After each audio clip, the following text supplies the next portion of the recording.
السلام علیکم ورحمۃ اللہ وبرکاتہ۔ نحمده ونصلی علی رسولہ الکریم، اما بعد فاعوذ باللہ من الشیطان الرجیم، بسم اللہ الرحمن الرحیم۔ رب اشرح لی صدری ویسر لی امری واحلل عقدۃ من لسانی یفقہوا قولی۔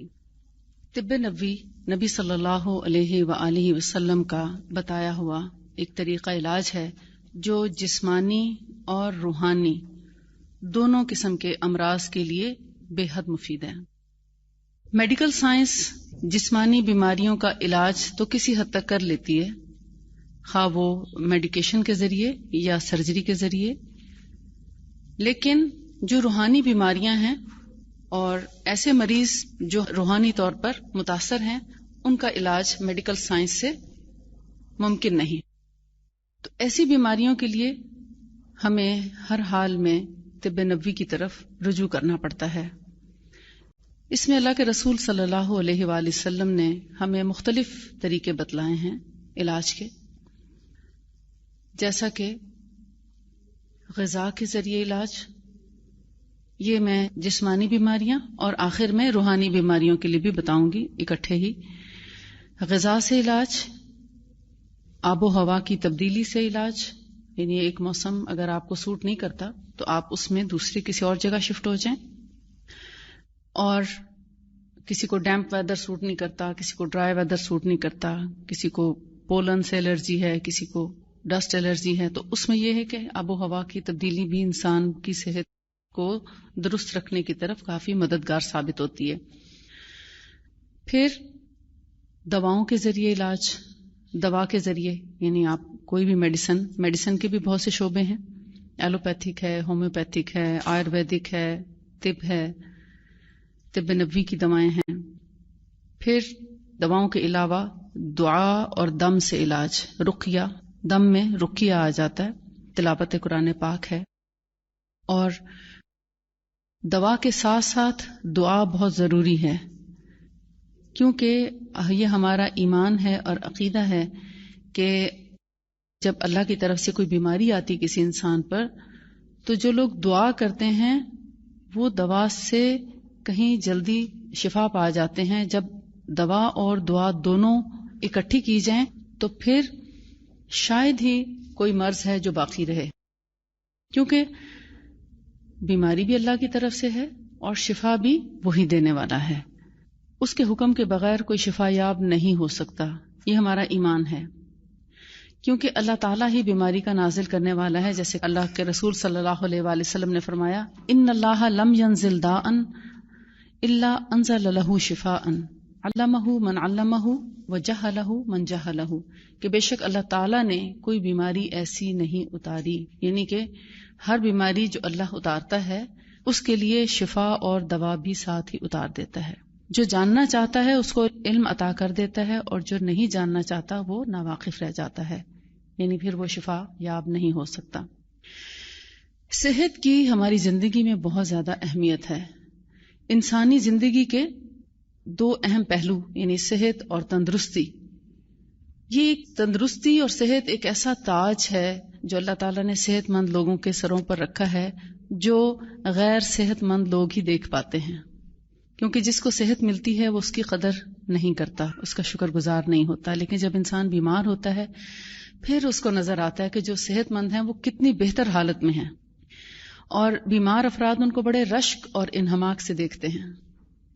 کبھی اپنی بیماری کو یاد کریں، ڈیلیوری کے بعد کے وقت کو یاد کریں، یا کوئی سی سیکشن یا کسی قسم کی کوئی سرجری ہوئی ہو، یا کبھی بہت شدید ٹیمپریچر ہو، تو آپ کے آس پاس جو گھر والے چلتے پھرتے ہیں اس وقت آپ ان کو کتنی حسرت سے دیکھتے ہیں کہ آپ اٹھ کے کچھ نہیں کر سکتے، اور وہ کتنے اچھی حالت میں ہیں، سب کچھ کرنے کے قابل ہیں، مگر ہم جب سب کچھ کرنے کے قابل ہوتے ہیں تو تب ہم اللہ کی اس نعمت کا شکر ادا نہیں کرتے۔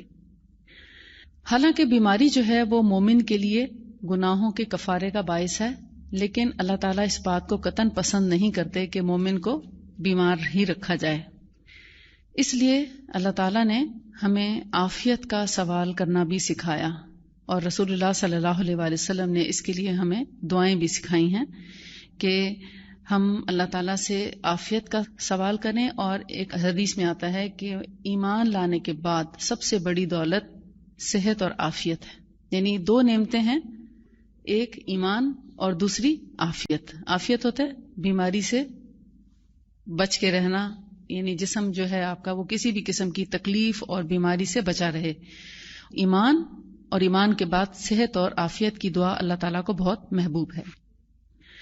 اور اگر بیماری آ جائے تو اس کا علاج کرنا بھی مسنون ہے، یعنی علاج کرنا سنت ہے. ایسا نہیں کہ علاج کر کے ہم کوئی تقدیر کے اگینسٹ کوئی کام کرتے ہیں، ایسا نہیں ہے. اللہ کے رسول صلی اللہ علیہ وآلہ وسلم نے حسب ضرورت خود بھی دوا استعمال کی، یعنی جب ان کو کوئی تکلیف پہنچی خود بھی استعمال کی، اور صحابہ کرام کو اور امت کو بھی دوا کے استعمال کی تاکید فرمائی.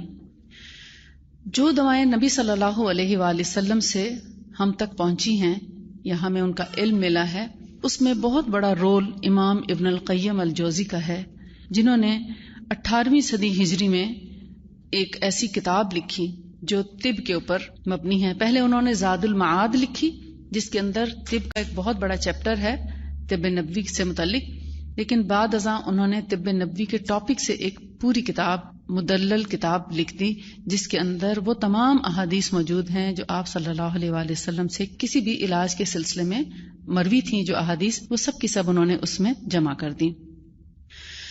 زیادہ تر امام ابن القیم الجوزی صحیح مسلم اور صحیح بخاری سے احادیث لے کر آتے ہیں علاج کے سلسلے میں، لیکن کچھ احادیث ان کی ابن ماجہ، ترمذی اور امام احمد اور اسی طرح نسائی وغیرہ سے بھی منقول ہیں. لیکن ان کی بڑی خوبی یہ ہے کہ وہ ان تمام احادیث کے ساتھ نیچے حاشیے میں ایک باقاعدہ نوٹ لکھتے ہیں کہ یہ حدیث اوتھینٹک ہے، یہ حدیث ضعیف ہے، ان کے راویوں میں ایک راوی فلاں جو ہے وہ اس کے بارے میں رائے ٹھیک نہیں ہے. اب جو طب نبوی ہے اس کا ہماری زندگی پر کیا پازیٹو اثر ہو سکتا ہے اگر ہم اس کو اپنائیں؟ اکثر لوگ سوال کرتے ہیں، جو نیا کوئی بھی شخص پاس آئے تو پوچھتے ہیں اس کا کوئی سائیڈ ایفیکٹ تو نہیں ہوگا؟ پہلا سوال یہ کرتے ہیں لوگ. پھر کہتے ہیں کیا واقعی اثر کرے گی؟ دوسرا سوال. پھر تیسرا یہ کہ جو دوائیں ہم کھا رہے ہیں کیا وہ ہم چھوڑ دیں اور پھر صرف یہی استعمال کریں؟ یہ اکثر نئے لوگوں کے سوالات ہوتے ہیں. ایکچولی طب نبوی صرف وہی استعمال کر سکتا ہے جس کا ایمان اور عقیدہ اسٹرانگ ہوگا، کیونکہ جن دواؤں کے سائیڈ ایفیکٹس ہیں آلریڈی ہیں اور ان کے سائیڈ ایفیکٹس اس دوا کے ساتھ لپٹے ہوئے آتے ہیں، ان کو تو کبھی ہم نے کھول کے نہیں پڑھا، دیکھا نہیں. اور جس دوا کا سورس وحی الہی ہے یہ اسی طرح شک سے مبرہ ہے جیسے قرآن پاک. ذالک الکتاب لا ریب فیہ ھدی للمتقین، یہ ہدایت اللہ کی طرف سے آئی ہے، لہٰذا اس میں کسی قسم کی شک و شبہ کی گنجائش نہیں. وحی الہی جس کا سورس ہو، کیا اس میں شک کرنا چاہیے کہ وہ انسانوں کے لیے کوئی نقصان کا باعث بنے گی؟ ہمارا اس لحاظ سے کسی قسم کا شک کرنا شرک کے زمرے میں آتا ہے، کیونکہ جو چیز وحی الہی پر مبنی ہے، جو اللہ تعالیٰ نے خود اپنے نبی کو جو چیز سکھائی اور جو بتلائی، اس میں کسی قسم کا شک نہیں ہونا چاہیے. اور اگر کبھی جیسے مثال کے طور پر شہد کھانے سے کچھ لوگوں کو جلن محسوس ہوتی ہے یا گرمی محسوس ہوتی ہے، تو وہ شہد آپ کو بتاتا ہے کہ آپ کا کیا پرابلم ہے. وہ آپ کو صرف گرمی ہی محسوس کرائے گا، وہ آپ کو کوئی نقصان نہیں دے گا کہ آپ کے پیشاب میں یا آپ کے ناک میں خون آنے لگے اور آپ کو کوئی اور پرابلم شروع ہو جائے. ایسا نہیں ہے. جو آپ کا پرابلم ہے وہ انڈیکیٹ کرے گا. کئی ایسی مسنون چیزیں ہیں جیسے خس الہندی، خس البحری، ہنی، یہ آپ کو بتاتی ہیں کہ آپ کے جسم میں یہ مسئلہ ہے، آپ اس کا علاج کرائیں. مثلا جن لوگوں کو ایسیڈیٹی ہوتی ہے، تیزابیت ہے، اور وہ اگر خس الہندی لیتے ہیں تو ان کو بھی اسی طرح تھوڑی گرمی محسوس ہوتی ہے، تو وہ بتاتی ہے کہ آپ کو یا تو ایچ پائلوری ہو سکتا ہے، ایچ پائلور ہے، کچھ جن لوگوں کو ہے ان کو بہت اچھی بات میری سمجھ آ رہی ہے، جن کو نہیں ہے ان کو شاید نہ سمجھ آئے، یا ایسیڈیٹی کا پرابلم ہے، یا تیزابیت اور السر ہے. السر ہو تب بھی وہ تھوڑا سا فیل کراتی ہے. تو اس کا یہ مطلب نہیں کہ یہ اس کے کوئی سائیڈ ایفیکٹس ہیں. اس کا مطلب یہ ہے کہ ہم بیمار ہیں اور ہماری بیماری ڈاکٹر نہیں ڈائگنوز کر سکا، طب نبوی کی دوا نے ڈائگنوز کرتی ہے. جہاں گرمی محسوس ہو، گرمائش فیل ہو، یا ایسے تھوڑا ایسیڈیٹی کی کسی کیفیت فیل ہو، آپ فوراً اپنا ایسیڈیٹی کا علاج کرائیں. بس میکسیمم یہی ہوگا. ہاں اگر کنجیشن بہت زیادہ ہے اس کے لیے آپ نے شہد یا قسط الہندی یا باہری کا استعمال کیا اور اس میں آپ کو وامٹ آ گئی تو وہ بیماری نہیں ہے، اس نے استفراغ کیا ہے، اس نے ڈیٹاکس کیا ہے.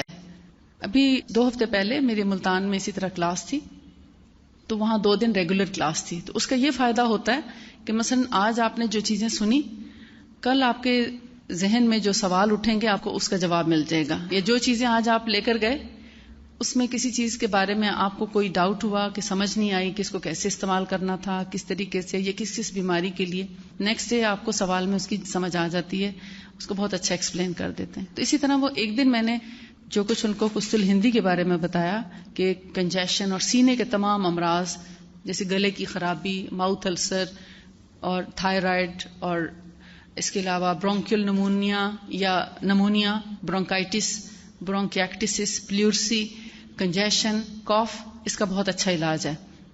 ایون ٹی بی کا بھی، ٹی بی میں بھی یہ بہت ہیلپ فل ہے قسط الہندی، کیونکہ یہ سارے کا سارا بلغم اکھاڑ کے باہر پھینکتی. تو جب انہوں نے سنا تو ان کے بچے کو بہت شدید کنجیشن اور کھانسی تھی، انہوں نے اپنے بچے کو دیا تو اس نے کافی بڑی وامٹ کر دی. تو کہتی میں نے جب اس کو دی 2-3 دفعہ میں اس نے اچھی خاصی وامٹ کی، لیکن اس کے بعد پھر وہ سکون سے سو گیا اور صبح تک سوتا رہا، ایک دفعہ بھی نہیں کھانسا. تو وہ بتا رہی تھیں ایک سادہ سے لفظوں میں کہ تقریباً آدھے لوٹے جتنا اس نے ریشہ اگل دیا. اب وہ ریشہ تھا، لنگز میں کھجلی ہوتی تھی، اس سے کھانسی ہوتی تھی، کھانسی کا علاج نہیں ہو پا رہا تھا، لہٰذا وہ بلغم اس کو تنگ کرتا تھا، ہر سانس کے ساتھ وہ اوپر نیچے جب ہوتا ہے تو کھانسی اٹھتی. وہ جب سارا اس نے اگل دیا تو ایک رات میں کھانسی کا آرام آ گیا.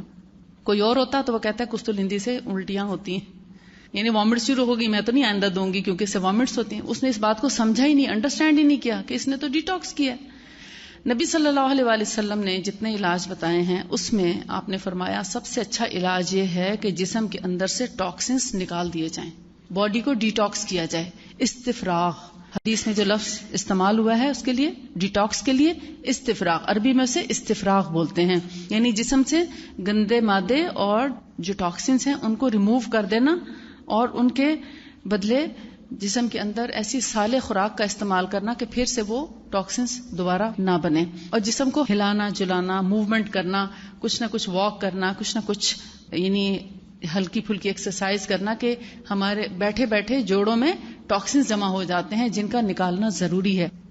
جب انسان اتنا کمزور ہو جائے، لاغر ہو جائے یا اتنا بوڑھا ہو جائے کہ وہ زیادہ چل پھر نہیں سکتا، بعض اوقات آپ دیکھتے ہیں کہ جب زیادہ ایج کے لوگ ہو جائیں تو وہ زیادہ موومنٹس نہیں کر سکتے بلکہ ان کو سہارا دے کے چلانا پڑتا ہے. تو ایسے میں وہ اپنے ٹاکسنس کیسے ریموو کر سکتے ہیں؟ پھر کسی نہ کسی ایسی دوا کی ضرورت پڑتی ہے جو ڈیٹاکس کرنے والی ہو. تو مسنون جتنی بھی دوائیں ہیں تقریباً سب کی سبھی ڈیٹاکس کرنے والی ہیں. کوئی ہلکی قسم کی ہے، کوئی میڈیم ہے، کوئی بہت اسٹرانگ ہے. یہ سنت علاج ہے. آج سائنس کتنا اس بات پر زور دے رہی ہے کہ ڈیٹاکسیفیکیشن کی جائے، اور جتنے یعنی نیچروپیتھس جو ہیں وہ اس بات پر بہت زیادہ ایمفیسائز کرتے ہوئے نظر آتے ہیں کہ جی آپ اپنی باڈی کو ڈی ٹاکس کریں، کیونکہ دراصل ہمارے جسم کے اندر وہ گندے مادے ہوتے ہیں، وہ ٹاکسنز ہوتے ہیں جو ہمیں بیمار کرتے ہیں.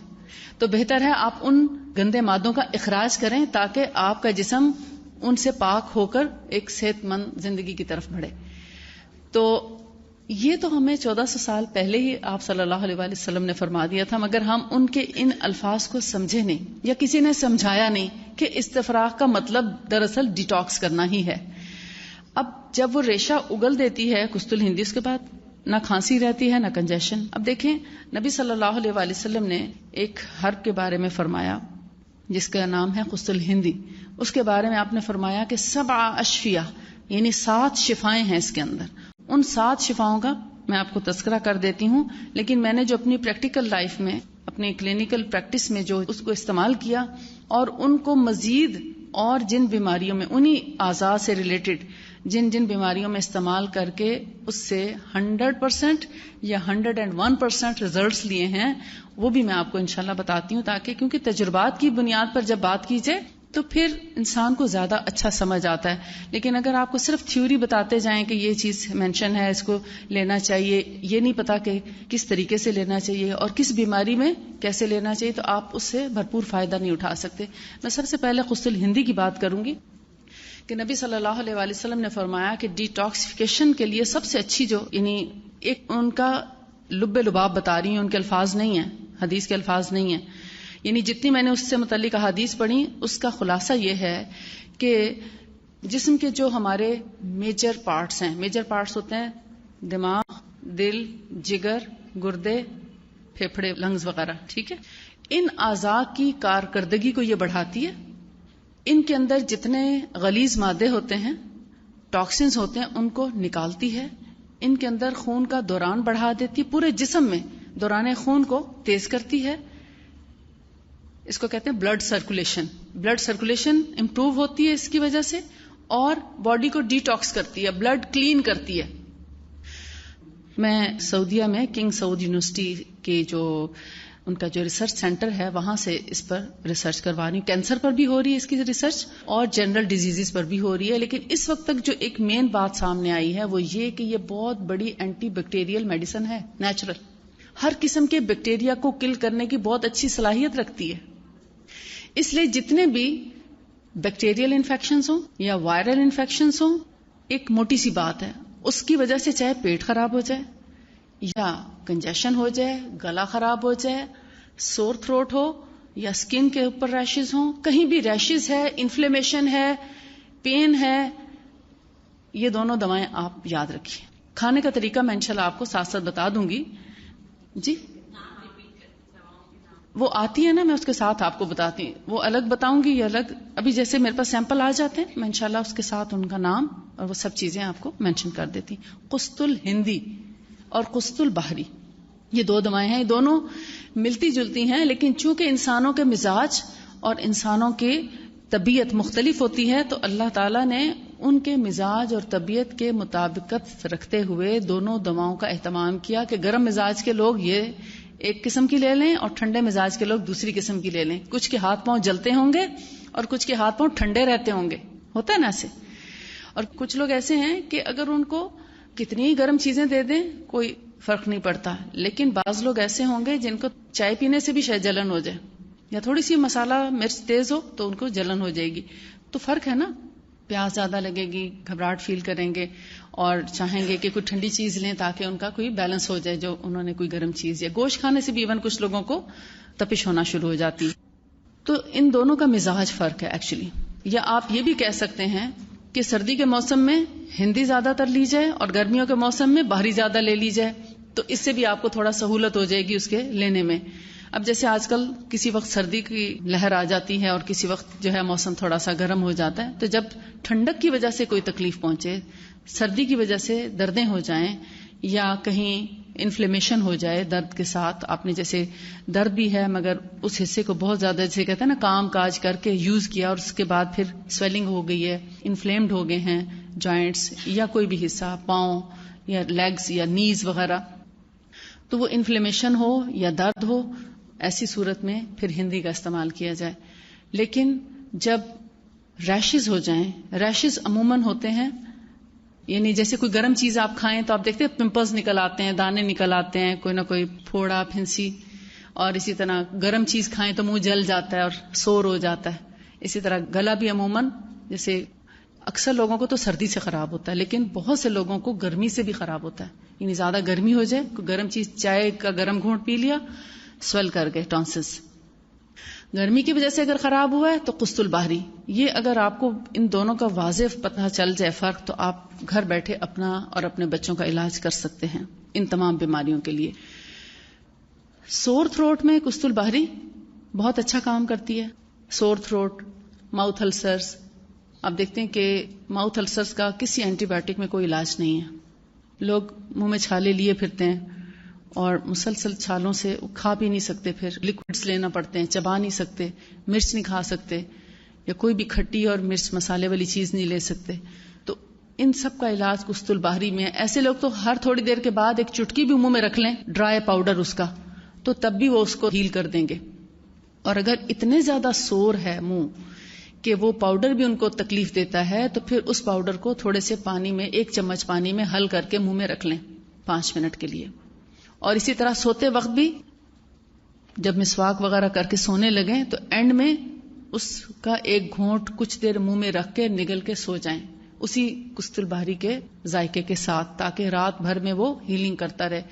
اور جب کچھ اس قابل ہو جائے کہ وہ پاؤڈر برداشت کر سکے تو ایک موٹی چٹکی لے کے منہ میں رکھ کے اور ہر طرف اس کو اپنی زبان کے ساتھ پھیر دیں تاکہ ہر طرف اس کا لیپ ہو جائے اور آپ سو جائیں غسل باری کے. آپ حیران ہو جائیں گے 3 دن میں آپ کے السرز ٹھیک ہو جائیں گے انشاءاللہ. کسی کے بہت گہرے ہیں تو ہو سکتا ہے ہفتہ لگ جائے 10 دن لگ جائیں، لیکن 2 ہفتے سے زیادہ کبھی کسی کے نہیں لگے. اتنا کوئکلی ریلیف ہوتا ہے کہ آپ خود حیران ہو جائیں گے کہ یہ اتنا یعنی تیز اثر اور اتنی زود اثر دوا ہے اور آج تک ہم اس سے لا علم تھے.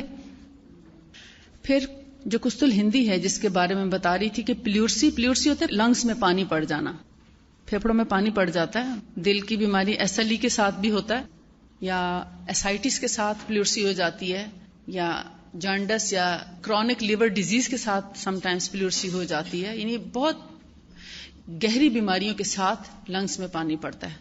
موسٹلی ہارٹ کے ساتھ پرابلم ہو تو اس میں لنگس میں بھی پانی آ جاتا ہے. تو پلیورسی کا علاج کیا ہے کہ اس کی گلوری بنا کے منہ میں جیسے پان کی گلوری بناتے ہیں نا، تو یعنی اس کی ایک ½ ٹی اسپون جتنی ایک مقدار لے کے پاؤڈر کی آپ اپنے مسوڑے کے ایک سائڈ پہ رکھ دیں تاکہ اس کا ہلکا ہلکا اثر حلق سے گزرتا رہے اور وہ پلیورسی کو یعنی جیسے جیسے اس سانس کے ساتھ اس کا ایفیکٹ جائے گا اس کو فائدہ پہنچائے گی.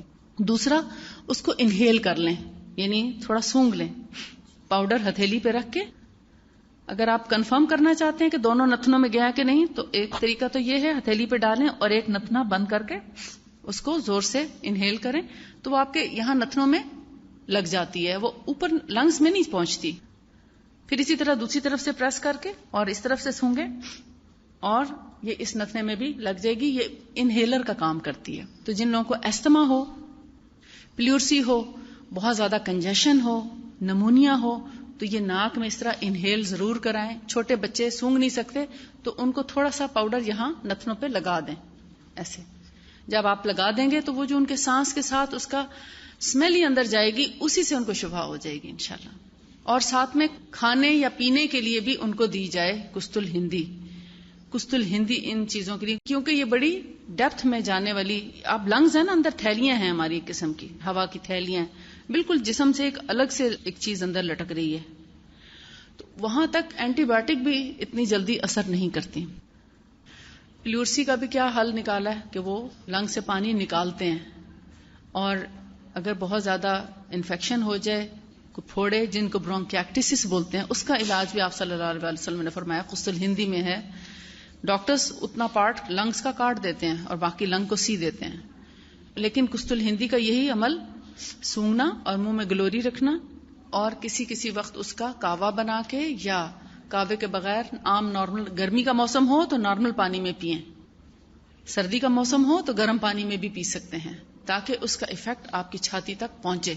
اور پھر آپ دیکھیں گے ایستھما، پلیورسی اور لنگ سے متعلق جتنے پرابلمس ہیں، ریشہ ہے، کنجیشن ہے، کنجسٹڈ کاف ہے، ان سب میں یہی طریقہ بہترین ہے کہ اس کو سونگا بھی جائے اور اس کے منہ میں گلوری بھی رکھی جائے اور اس کو پیا بھی جائے. 3 طریقے اس کے بتا رہی ہوں کیونکہ یہ لنگس سے ریلیٹڈ ہے. لنگس میں اتنی جلدی دوا کا اثر نہیں پہنچتا جب تک کہ آپ ہر اس کے طریقے سے نہ آزما لیں.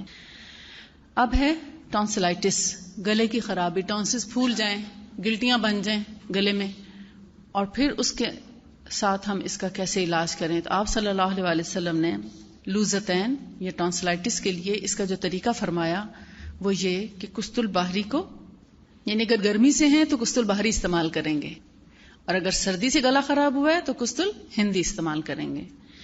تو کست البحری کو آپ اس دور میں کیا کرتے تھے کہ اس کی جڑ لے کے مٹی کے برتن میں خوب رگڑتے تھے، پانی لگا کے خوب رگڑتے تھے اور پھر اس کے اندر مزید پانی ڈال کے تو اس کو نتنوں میں ڈالتے تھے، اس پانی کو مکس کر کے نتنوں میں ڈالتے تھے.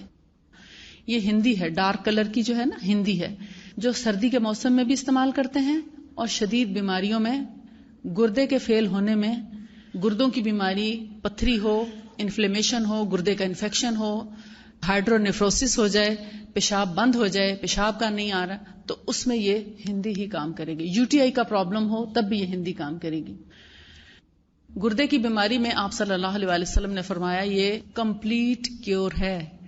گردے کی کوئی بیماری ہو، گردے شرنک ہو جائیں، گردے فیل ہو جائیں، کتنے پرسنٹ؟ 100% بھی اگر فیل ہیں تو 100%. ایک یہ کستل ہندی رینل فیلئر میں استعمال کراتے ہیں. نمبر 2 ہومیوپیتھک میڈیسن میں دیتی ہوں. اور نمبر 3 اونٹنی کا دودھ اور اس کے بچے کا پیشاب. یہ جو اونٹنی کا دودھ اور بچے کا پیشاب ہے یہ آپ صلی اللہ علیہ وآلہ وسلم ہی کی ریکمنڈیشن ہے. یہ بخاری کی حدیث ہے جس میں اونٹنی کا دودھ اور پیشاب کا ذکر ہے. جہاں آپ نے اسائٹس کہتے ہیں استسقاء، باب استسقاء میں اگر آپ پڑھیں بخاری میں تو آپ کو وہ حدیث مل جائے گی. کافی لمبی حدیث ہے جس میں آپ نے ایک قبیلے کا ذکر کیا کہ اس کے لوگ کچھ آئے مدینہ میں اور ان کو پیٹ میں پانی پڑ گیا اور وہ بیمار ہوئے، تو آپ نے فرمایا کہ ان کو زکوٰۃ میں آئی ہوئی اونٹنیوں کا دودھ اور ان کا پیشاب بھی اس دودھ میں ملا کر پلایا جائے. وہاں سے جب ہم نے اس کو لیا تو سوچا کہ چونکہ وہ جگر کی بہت بڑی دوا ہے اونٹنی کا دودھ، ہیپاٹائٹس بی سی اے بی سی ڈی تک آپ اس کو استعمال کرائیں، تمام کے تمام ہیپاٹائٹس کو ٹھیک کرنے کی پوری قوت رکھتا ہے اونٹنی کا تازہ دودھ. نہ اس کو فریز کیا جائے، نہ اس کو بوتلوں میں بھر کے فریج میں رکھا جائے، نہ اس کو گرم کیا جائے. جیسے ماں کا دودھ فوری دیا جاتا ہے ایز اٹ از اونٹنی کا دودھ تازہ گرم پلایا جائے. یعنی اس کے اندر اس کی گرمائش بھی ہو تو وہ آپ کو دنوں میں ٹھیک کر دے گا. یعنی رینل فیلئر بھی آپ کا 2 مہینے میں کیور ہو سکتا ہے اگر آپ فریش دودھ اونٹنی کا اس کو پلا سکیں. اور ساتھ میں اس کے بچے کا پیشاب چونکہ ایک تو لائٹ ہوتا ہے کیونکہ بچہ صرف ماں کا دودھ پیتا ہے، کوئی گھاس پھوس کوئی اور چیز نہیں کھاتا. ویسے بھی آپ کو اس بات کا پتہ ہونا چاہیے کہ اللہ کے رسول صلی اللہ علیہ وسلم نے فرمایا کہ اونٹ کا دودھ جس طرح پاک ہے اسی طرح اس کا پیشاب بھی پاک ہے، اس کا پخانہ بھی پاک ہے، نجس نہیں ہے، ناپاک نہیں ہے. یعنی اونٹ کی ہر چیز پاک ہے. اور اونٹ کو اللہ تعالیٰ نے آگ سے پیدا کیا ہے، مٹی سے پیدا نہیں کیا. یہ بھی آپ کے علم میں ہونا چاہیے، یہ آگ سے پیدا کیے گئے ہیں اونٹ. جی. اور باڑے میں کام کرنے والوں کے کپڑوں پر اگر اس کا پیشاب یا پخانہ ہو تو ان کا یعنی اگر وضو ہے تو ایسی حالت میں ان کی نماز بھی ہو جاتی ہے.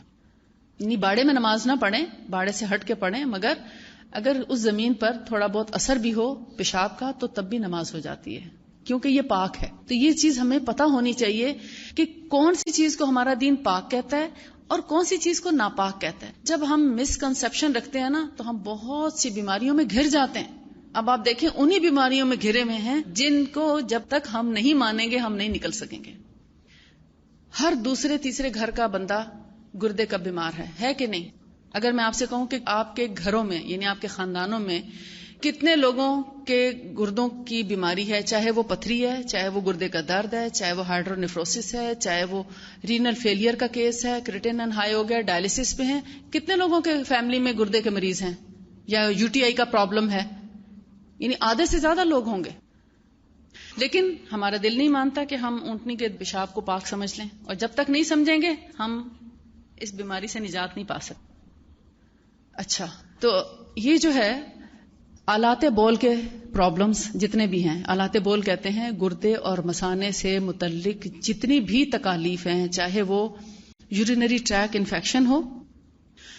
ویسے میں آپ کو یہ بتا دوں جنرلی کوئی بھی انفیکشن ہو اس میں بہت اچھا. میں نے جب اس کا پڑھا تو اس سے میں نے اخذ کیا اور پھر میں نے ہر قسم کے انفیکشن میں ان کو استعمال کرا کے دیکھا. الحمدللہ ہر انفیکشن ٹھیک ہوا.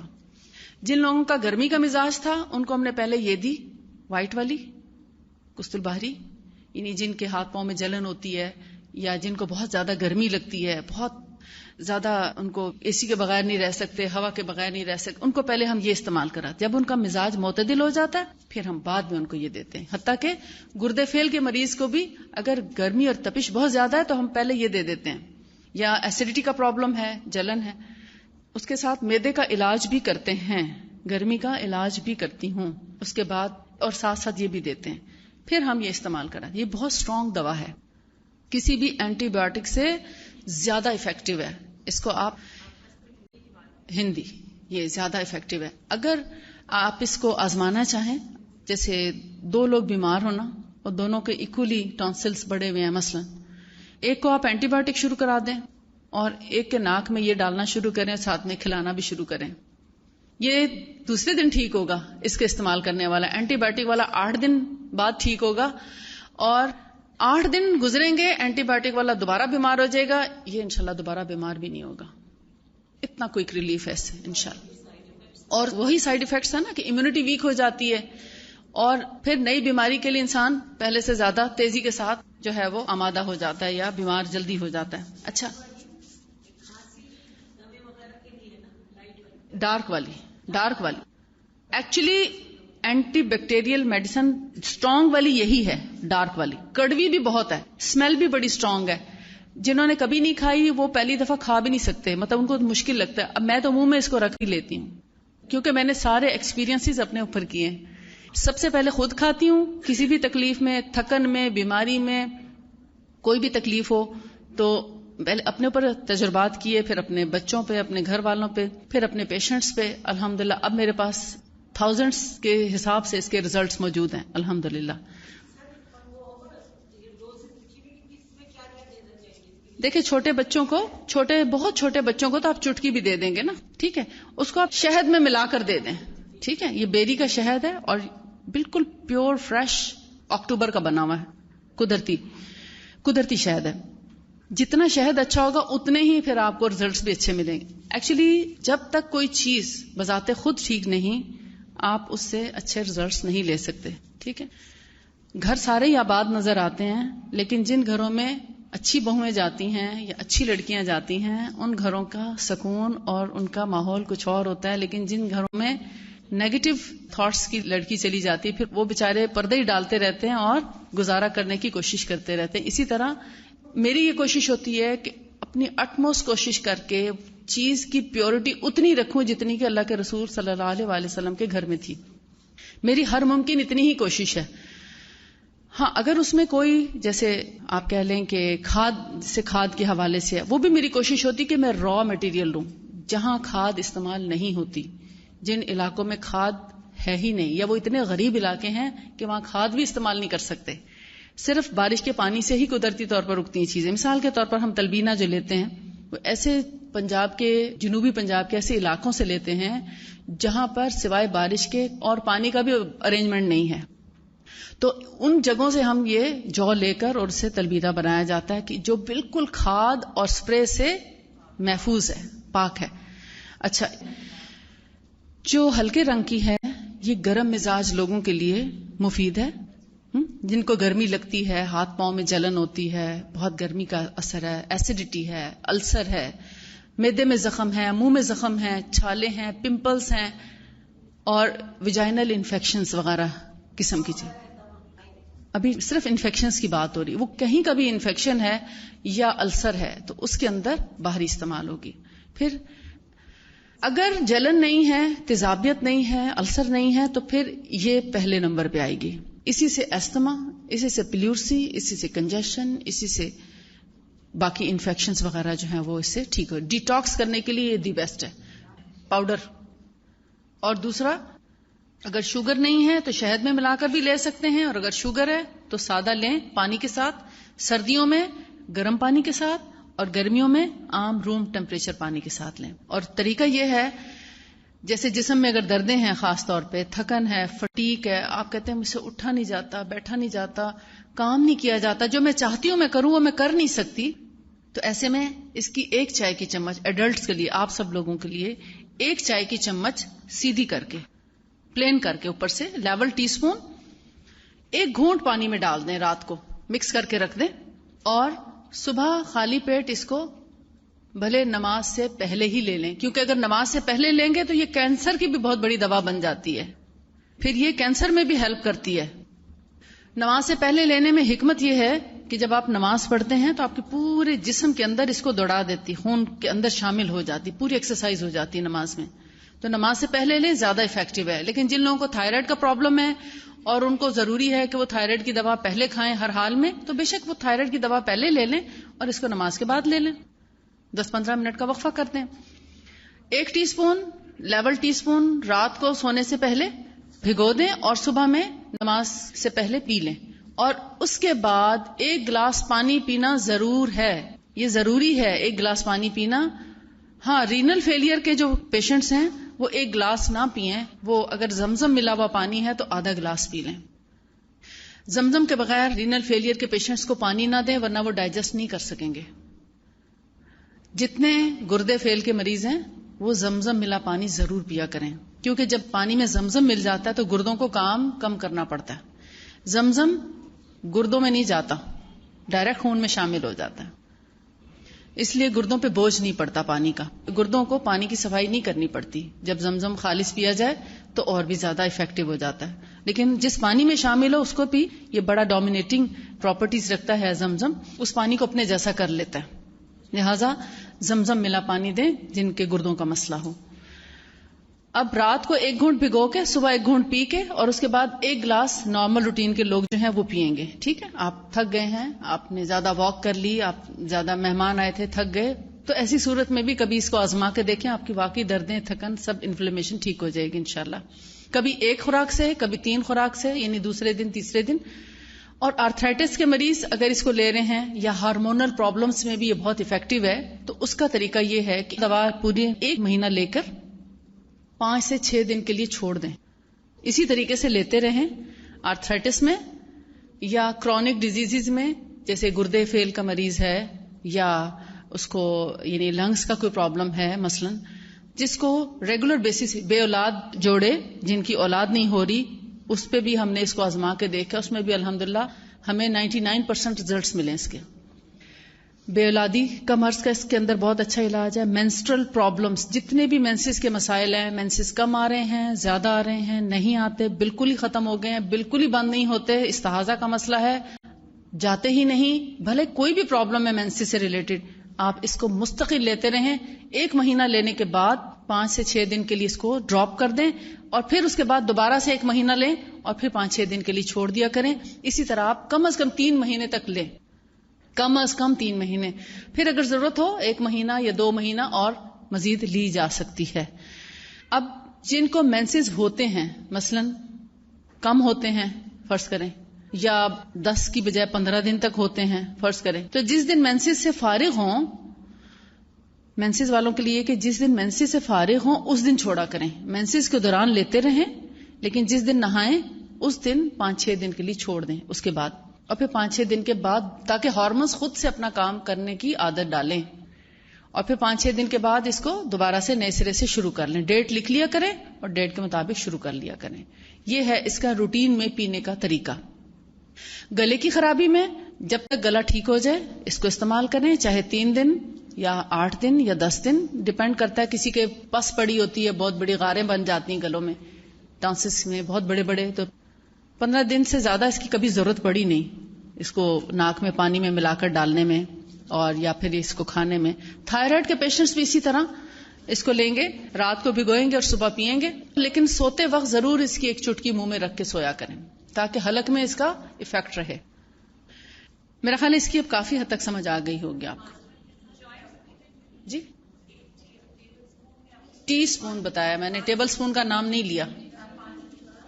1 گھونٹ پانی بتایا، کیونکہ یہ بہت کڑوی ہے، زیادہ پانی آپ پی نہیں سکیں گے. 1 گھونٹ تو آپ جلدی سے نگل لیتے ہیں نا، لیکن 1 گھونٹ سے زیادہ ہوگا تو آپ 1 گلاس لے کے بیٹھے رہیں گے، سارا دن بھی ختم نہیں ہوگا آپ سے. تو 1 گھونٹ جلدی سے اندر کریں، اوپر سے سادہ 1 گلاس پانی پی لیا کریں. یہ سب سے آسان طریقہ ہے. پھر ہے سائنوسائٹس. سائنوسائٹس سمجھتے ہیں آپ؟ اکثر سر درد کے لوگوں کو نہیں سمجھ آتی کہ ان کا سر درد کیوں ہے، اور میں نے اپنی لائف میں یہ فیل کیا ہے کہ 80% لوگ سائنوسائٹس کی وجہ سے ہیڈ ایک اور مائگرین کا شکار ہوتے ہیں.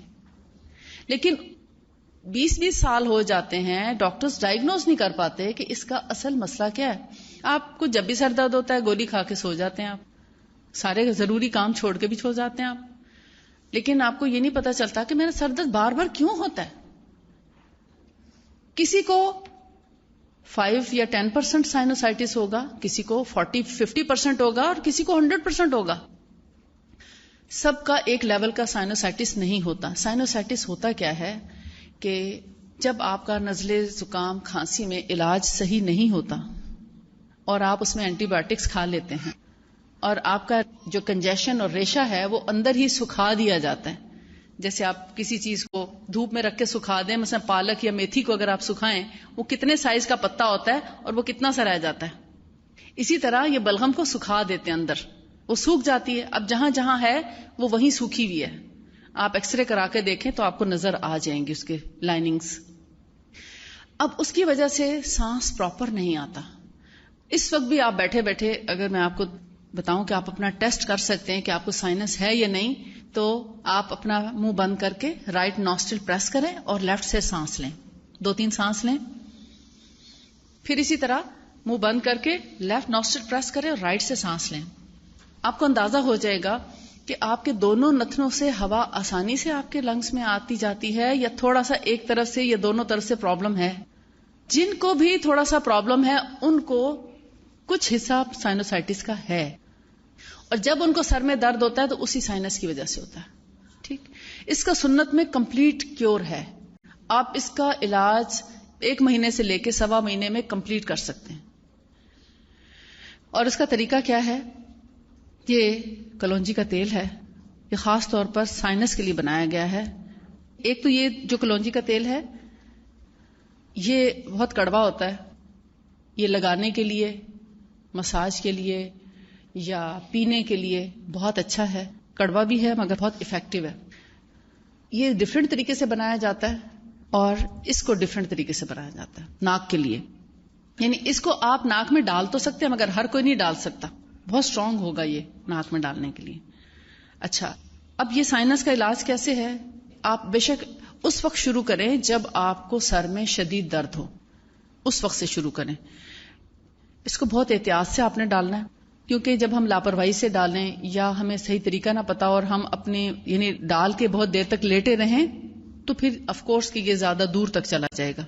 بہتر یہ ہے کہ یا تو آپ کرسی کی بیک پہ ٹیک لگا لیں اس طریقے سے کہ آپ کے نتنے اوپر کی طرف ہو جائیں, اور یا پھر آپ لیٹ کے ڈال لیں. ٹھیک ہے, لیٹنے سے ذرا آپ کے جو ناک کے سوراخ ہیں اوپر کی طرف ہو جاتے ہیں, اور سر کو تھوڑا پیچھے کی طرف کرتے ہوئے اس کو ہاف ڈراپر جو ہے اس کو فل کریں اور پہلے رائٹ نوسٹرل میں ڈالیں. ٹھیک, اس کو مکمل خالی کر دیں اور پھر ہاف ڈراپر لے کے لیفٹ نوسٹرل میں ڈال دیں. ٹھیک, ایک رائٹ میں ڈالیں پھر لیفٹ میں ڈال کے, اب یہ اکثر یہاں پر آ جاتا ہے آئل, نتنوں میں ہی رہ جاتا ہے. تو اس کا طریقہ یہ ہے کہ آپ نتنوں کو تھوڑا سا پریس کریں تاکہ آئل جو ہے وہ اوپر کی طرف جائے, کیونکہ سم ٹائمز پالپس ہوتے ہیں ناک میں. پالپس آپ سمجھتے ہیں, یہاں پر کچھ غدود جو ہیں لٹک رہے ہوتے ہیں ناک کے اندر, تو اس کی وجہ سے وہ اوپر نہیں جاتا. یہ اس کو حلق میں آنا چاہیے, گلے میں آنا چاہیے, نہ کہ دماغ کی طرف چڑھے. ٹھیک, تو اس کو ایسے طریقے سے مسل دیں تاکہ یہ حلق میں آتا ہوا فیل ہو. جیسے ہی آپ کے حلق میں ایک ڈراپ بھی آئے اس کا تو آپ اٹھ کے بیٹھ جائیں. اس میں تقریباً 1 منٹ لگتا ہے یا کبھی 1.25 منٹ لگتا ہے, اس سے زیادہ ٹائم نہیں لیٹنا چاہیے. پھر آپ اٹھ کے بیٹھ جائیں اور جو ہاتھ کو تیل لگے اس کو آپ باہر کی طرف بھی لگا دیں, تو آپ کی یہ سائنس کی جو انفلیمیشن ہے وہ بھی ختم ہو جائے گی. انشاءاللہ ہیڈ ایک فوری طور پر ریلیز ہو جائے گا. مائگرین ہو, ہیڈ ایک ہو, تو روزانہ جن کو سائنس ہے وہ ڈیلی بیسس پہ ڈالیں, اور جب آپ کا سائنس ٹھیک ہو جائے تو چھوڑنے سے پہلے پھر اپنا ٹیسٹ کیجئے کہ اب دونوں نتنے کلیئر ہیں کہ نہیں, کیونکہ کسی کا پرابلم زیادہ ہوگا تو اس کو ہو سکتا ہے 1-2 ہفتے یا 15-20 دن مزید اور ڈالنے کی ضرورت ہو, یا شاید 1 مہینہ اور ڈالنے کی ضرورت ہو. تو وہ اپنا پہلے چیک کر لیں. اگر تو دونوں طرف سے ناک بالکل کھل چکی ہے, سانس کلیئر ہو گیا ہے, تو پھر تو آپ اس کو چھوڑ دیں. بعض دفعہ پالپس ہوتے ہیں, پالپس کو بھی یہ اچھا خاصا شرنک کر دیتا ہے. یہ جو غدود لٹک رہے ہوتے ہیں نا ناک میں, یہ اس کو بھی شرنک کرنے کی صلاحیت رکھتا ہے, حتیٰ کہ ناک کی جو ٹیڑھی ہڈی ہے اس کو بھی کافی حد تک سیدھا کر دیتے ہیں. انفلیمڈ ہو کے ہڈی ایکچولی پالپ ہوتا ہے, اور ادھر سے بچہ یا بڑا بار بار اس کو نا اریٹیشن ہوتی ہے, تو ایسے ایسے کرتے رہتے, کرتے کرتے ان کی ہڈی ایک طرف سے اندر والی جو سینٹر والی ہڈی ہے بالکل ٹیڑھی ایک طرف لگ جاتی ہے. بظاہر نہیں نظر آ رہا ہوتا کہ ہڈی ٹیڑھی ہے, لیکن وہ ان سائڈ جو مڈل ہڈی ہے نا یہ والی بون, یہ ٹیڑھی ہو چکی ہوتی ہے. تو جب آپ اس کے ڈراپس ایسے لوگوں کو ڈیلی بیسس پہ ڈالیں, پالپ شرنک ہوتا جائے گا, ہڈی کی انفلیمیشن کم ہوتی جائے گی. ہڈی والوں کو ذرا یہ زیادہ 3 مہینے تک بھی ڈالنے پڑ سکتے ہیں, لیکن جن لوگوں کو سائنوسائٹس ہے, ہلکا پھلکا ہے, تو وہ 2 سے 3 ہفتے میں یا مہینے کے اندر بھی ٹھیک ہو سکتے ہیں. لیکن جن کا پرابلم زیادہ ہے ان کو ہو سکتا ہے 2 مہینے لگ جائیں. تو ڈیپینڈ کرتا ہے آپ کو کتنا سیویئر پرابلم ہے. ہاں البتہ جب کبھی ہیڈ ایک ہو, کسی کو سائنس نہیں بھی ہے, تب بھی اگر یہ ڈالیں تو انشاءاللہ ہیڈ ایک کا بھی یہ بہت اچھا علاج ہے. اس کے علاوہ شہد کے بارے میں آپ سب جانتے ہیں کہ اللہ کے رسول صلی اللہ علیہ وسلم نے اس کو بہترین علاج فرمایا. آپ نے فرمایا تم جتنے علاج کراتے ہو سب سے اچھا علاج شہد، قسط اور حجامہ، یعنی ان کو بہترین علاج کہا، شہد کو بہترین علاج فرمایا اور حجامہ کو بہترین علاج فرمایا، کیونکہ حجامہ بھی بیسیکلی ڈیٹاکس کرتا ہے. ڈیٹاکس آپ سمجھتے ہیں نا، جیسے میں نے استفراغ کا بتایا کہ جسم سے گندے مادوں کو باہر نکال دیتا ہے، بلڈ سرکولیشن اس سے امپروو ہوتی ہے. جو چیزیں میں نے قسط الہندی کے بارے میں بتائی ہیں وہ سب کی سب حجامہ بھی کرتا ہے. ہیڈ ایک، مائگرینس، فروزن شولڈر، شیٹک پین، کمر درد، بیک ایک، ٹانگوں کا درد، گھٹنوں کا درد، ایڑی کا درد اور کلائی کا درد، یا یہ جو ٹینائٹس، یہ جو درد ہو جاتا ہے بیٹھنے سے اس طرح، اور بھلے کیسا بھی کوئی درد ہے، ہر قسم کے دردوں کے لیے حجامہ بہت مفید علاج ہے. پھر ایسیڈیٹی اور السرز اور ان چیزوں کے لیے بھی، کیونکہ یہ بلڈ سرکولیشن کراتا ہے. پمپلز، ایکنی، جہاں کہیں گندے مادے ہوں گے ان سب کو نکال کے باہر پھینکتا ہے اور بلڈ سرکولیشن کرا کے وہ جگہ ایسی صاف ہو جاتی ہے جیسے آپ فرش کو دھو کے صاف کرتے ہیں. وہ پوری کلیننگ کر دیتا ہے آپ کی. وہاں جب کچھ کچرا رہتا نہیں تو وہ سب چیز صاف ہو جاتی ہے. جن کے ایکنی، پمپلز وغیرہ ہوتے ہیں ہم ایکنی کے اوپر لگاتے ہیں اور وہ وہیں سے اسی وقت سارا گندگی باہر آ جاتی ہے اور اس کے بعد ہفتے کے اندر اندر چہرہ بالکل صاف ہو جاتا ہے.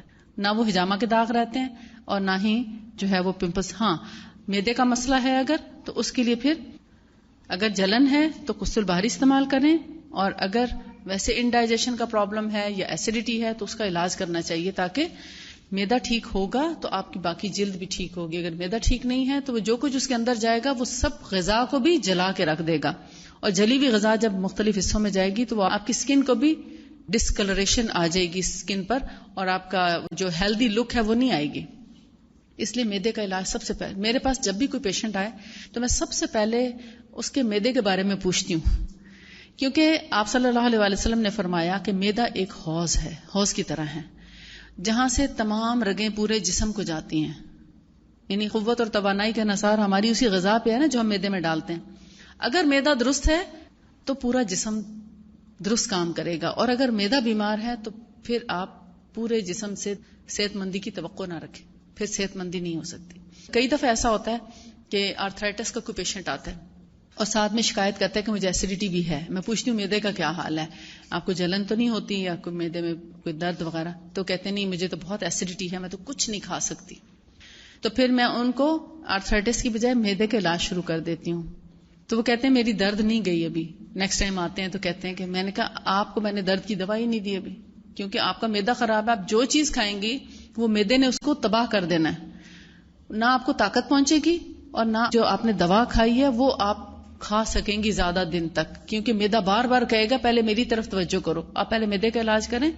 جب معدے سے آپ 2 سے 3 مہینے میں معدے کا مکمل علاج ہو جاتا ہے الحمدللہ. جب معدہ ٹھیک ہو جائے گا پھر آپ چاہے آرتھرائٹس کا علاج کرائیں، ہارمونز کا علاج کرائیں، پیریڈز irregular ہیں یا کوئی اور ایسی چیز ہے اس کا علاج کرائیں، انشاءاللہ بالکل درست ہو جائے گا. اس کے علاوہ یہ جو قسط الہندی اور باہری کا میں نے آپ کو بتایا تھا کہ یہ انفرٹیلٹی، یعنی جن لوگوں کے ہاں ایگز پروڈکشن نہیں ہے یا جن لوگوں کے ایگز امیچیور ہوتے ہیں اور اس کی وجہ سے میل یا فیمیل انفرٹائل ہوتے ہیں، ان کے ہاں بچے نہیں ہو سکتے، مردوں میں ایزوسپرمیا یا دوسری اسی قسم کی پرابلمز ہیں، سپرم کاؤنٹ لو ہے، تو اس سب میں قسط الہندی بہت افیکٹو ہے. یہ ہم مردوں کو بھی دیتے ہیں، عورتوں کو بھی دیتے ہیں. اور اس طرح ایک اور چیز ہے، اس میں ساری چیزیں تو پوری نہیں آئیں. یہ جو بلیک سیڈ آئل ہے لیڈیز کے لیے اسپیشلی بتا دیتی ہوں.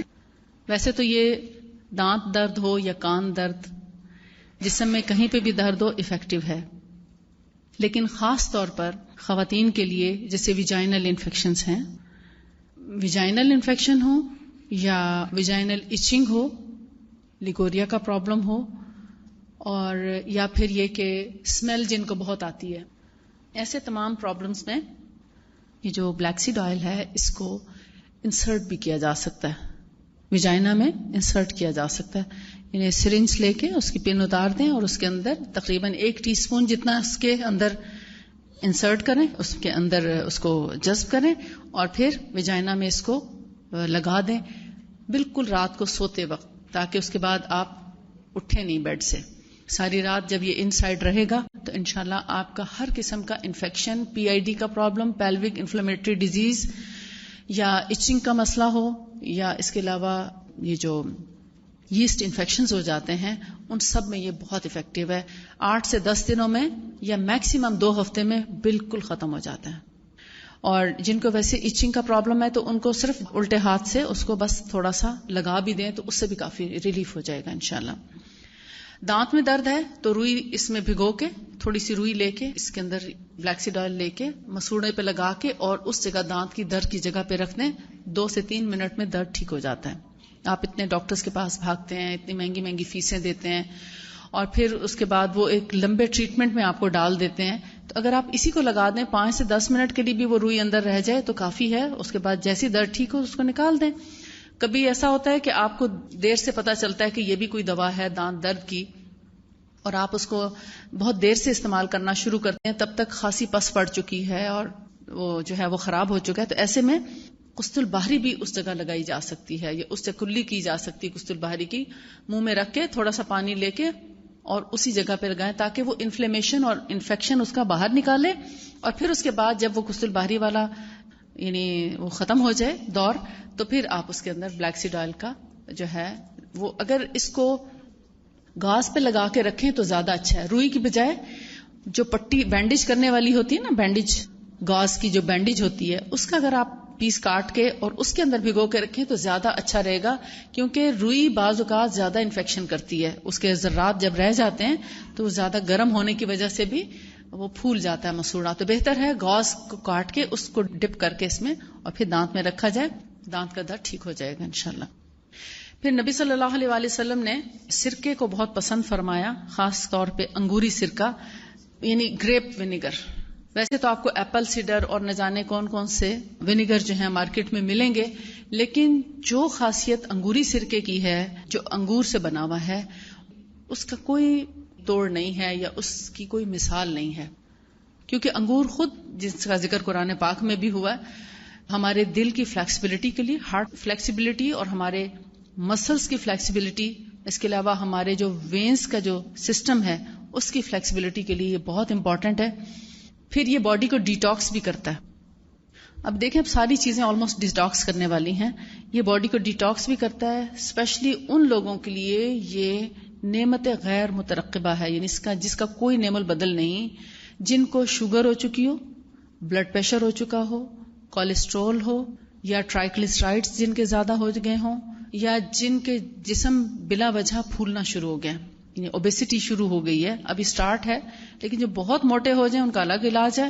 لیکن جو ہلکے پھلکے، جن کے جسے مینوپاز میں آ کے جیسے مینسز بند ہوتے ہیں تو پھر خواتین کا وزن تھوڑا بڑھنے لگتا ہے، وہ کم بھی کر دیں کھانا پھر بھی وزن جو ہے وہ بڑھتا چلا جاتا ہے. تو ایسے حالت میں اس کا استعمال بہت مفید ہے. بہت سے لوگوں کی یہ تمام پرابلمز اس سے ٹھیک بھی ہوئی ہیں، لیکن ہم یہ ضرور کہتے ہیں کہ جو دوائیں آپ کھا رہے ہیں وہ ابھی آپ کھاتے رہیں، ان کو چھوڑیں نہیں. جب آپ کا بلڈ پریشر ڈاؤن ہونے لگے یا شوگر کم آنے لگے یا کولیسٹرول لیول پہ آ جائے تو پھر ڈاکٹر کے مشورے سے دوا کو کم کریں. خود سے کوئی دوا بند نہ کریں، آہستہ آہستہ، یعنی شروع میں مثلا 1 مہینہ دونوں چیزیں لیتے رہیں، اس کو بھی شروع کر لیں اور جو دوا کھا رہے ہیں وہ بھی لیتے رہیں. مہینے کے اینڈ میں جب آپ ٹیسٹ کراتے ہیں تو آپ کو لگتا ہے کہ لیولز کافی کم ہو گئے ہیں. مثلا جو لوگ انسولین لگوا رہے ہیں، انسولین پہ ہیں شوگر کے لیے، تو وہ دیکھیں گے کہ ان کو اب اتنے یونٹس کی ضرورت نہیں رہی جتنا کہ وہ پہلے یونٹس لگاتے تھے انسولین کے. تو پھر ڈاکٹر کے مشورے سے اپنے یونٹس کم کریں صبح یا شام میں سے. اور اسی طرح دوا میں سے بھی بلڈ پریشر کی ہو یا شوگر کی ہو، کوئی سی بھی دوا وہ ڈاکٹر کے مشورے سے آپ کم کریں گے، ٹھیک ہے. لیکن وہ تبھی کم کریں گے جب آپ کے ٹیسٹ جو ہیں اس کے اندر لیولز کم آئیں گے. اس کا طریقہ یہ ہے، 3 ٹیبل سپون، 3 کھانے کے چمچ، 3 table spoon, 1 glass body temperature پانی. نہیں بدلتا رہتا ہے نا روم ٹیمپریچر، تو کبھی اے سی والا روم ہے تو کبھی گرم ہے، کوئی ٹھنڈا ہے، کوئی کیسا ہے، لیکن باڈی ٹیمپریچر ایک رہتا ہے. تو اس لیے باڈی ٹیمپریچر کے برابر، یعنی جتنا آپ کا جسم آپ کو ہاتھ لگانے سے گرم محسوس ہوتا ہے اتنا ہی پانی کو بھی محسوس ہونا چاہیے گرم، ٹھیک. اتنے پانی میں آپ اس کو ڈال کے پئیں. ٹھنڈا پانی نہ ہو، نہ فریج کا پانی ہو، نہ مٹکے کا، بلکہ باڈی ٹیمپریچر کے، اگر ٹھنڈا ہے پانی تو اس کو تھوڑا سا گرم کر لیں، لوک وارم سا کر لیں، بس اتنا جتنا کہ ہمارا جسم کا ٹیمپریچر ہوتا ہے. تو اس میں 3 ٹیبل سپون ایڈ کریں اور صبح سویرے اس کو 1 گلاس پانی کو پی جائیں، ونیگر والے 3 ٹیبل سپون ملا کے. اب اس کے بعد کچھ لوگوں کو کھٹاس محسوس ہوگی گلے میں، اس کا بھی حل بتا دوں، کیونکہ کچھ لوگوں کو الرجی ہوتی ہے کھٹی چیز سے. تو پھر ایسے لوگ آدھا گلاس پانی سادہ، وہ بھی باڈی ٹیمپریچر کے مطابق وہ پی لیں، تاکہ گلے میں کسی قسم کی کوئی کھٹاس نہ رہے، کہ ایک علاج کرتے ہوئے آپ کسی دوسری بیماری کا شکار نہ ہوں.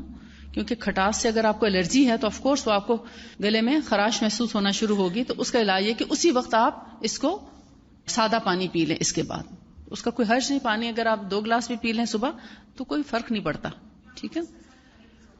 ہاں، ہنی ہر شوگر پیشنٹس نہیں کر سکتے، اس لیے اس کا ذکر نہیں کیا جاتا. ہاں، جن لوگوں کو صرف کولیسٹرول ہے یا صرف بلڈ پریشر ہے، شوگر نہ ان کی فیملی میں ہے نہ ان کے ہاں، تو پھر ہنی ایڈ کر سکتے ہیں، چاہے 1 چمچ یا آدھی چمچ، کوئی حرج نہیں. لیکن جن لوگوں کو ڈائبٹیز ہے وہ ہنی بالکل ایڈ نہ کریں. جب وہ ٹھیک ہو جائیں بعد میں کرنا چاہیں تو پھر آہستہ آہستہ شروع کریں، فی الحال نہیں. اچھا، یہ جو کسل ہندی ہے یہ شوگر کو بھی بہت اچھا ہیلپ کرتی ہے، شوگر کے ٹھیک ہونے میں بھی بہت مددگار ہے یہ. پھر اگین وہی بات کہ دوائیں ایک دم سے نہیں چھوڑتے. ٹھیک ہے.